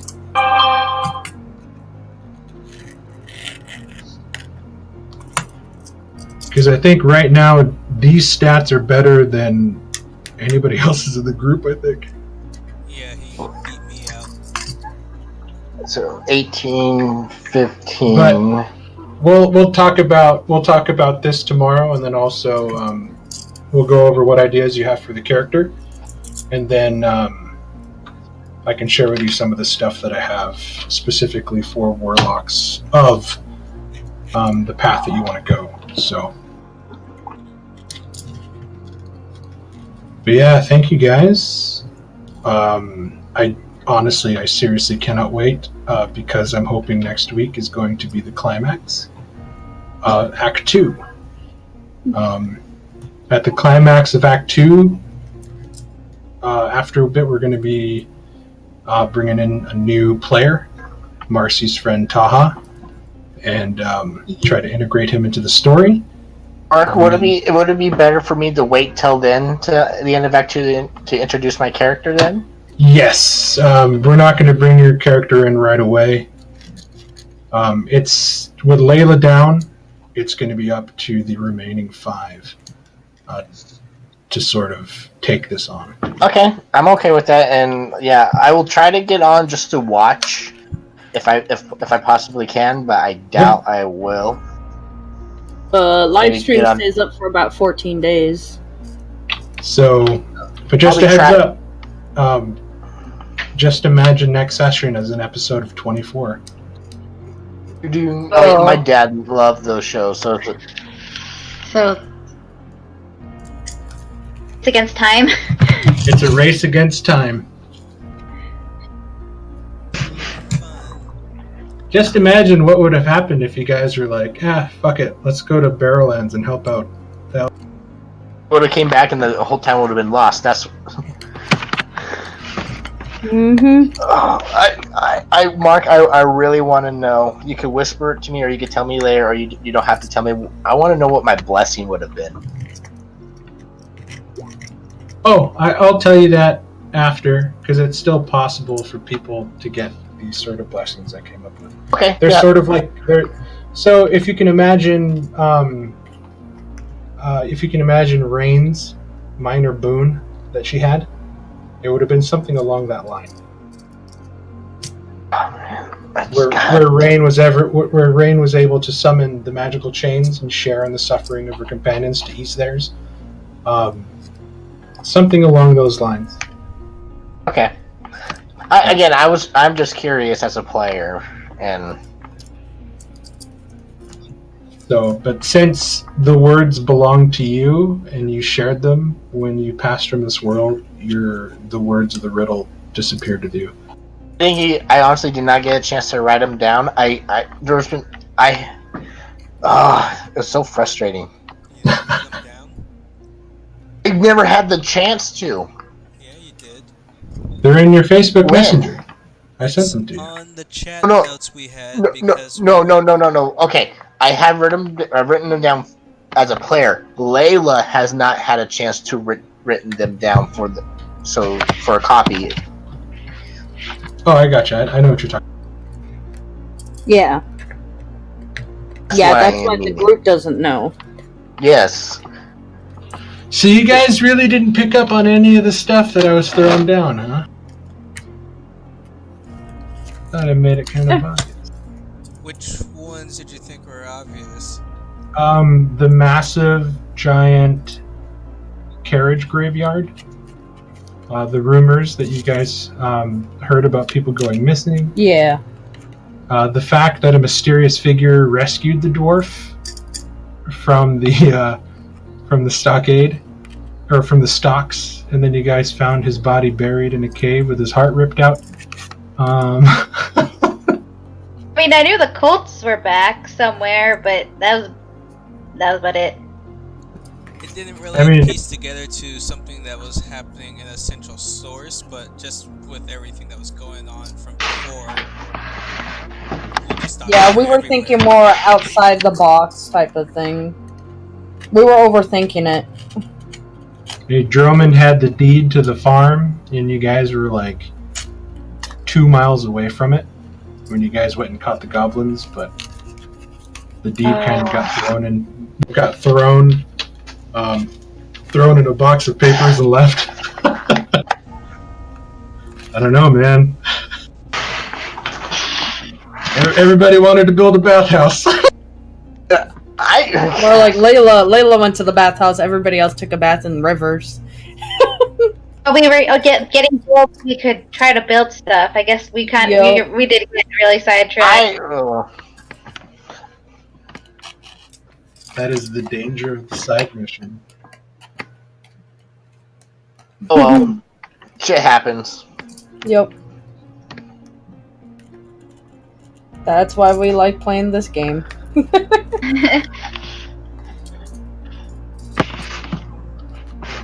Alright, I'm gonna go play the Right on, PlayStation for a everybody. little bit. I'll talk to you all. I'll talk to you all next week. Yeah, and See Mark, how this turns. I'll let you know when I'm.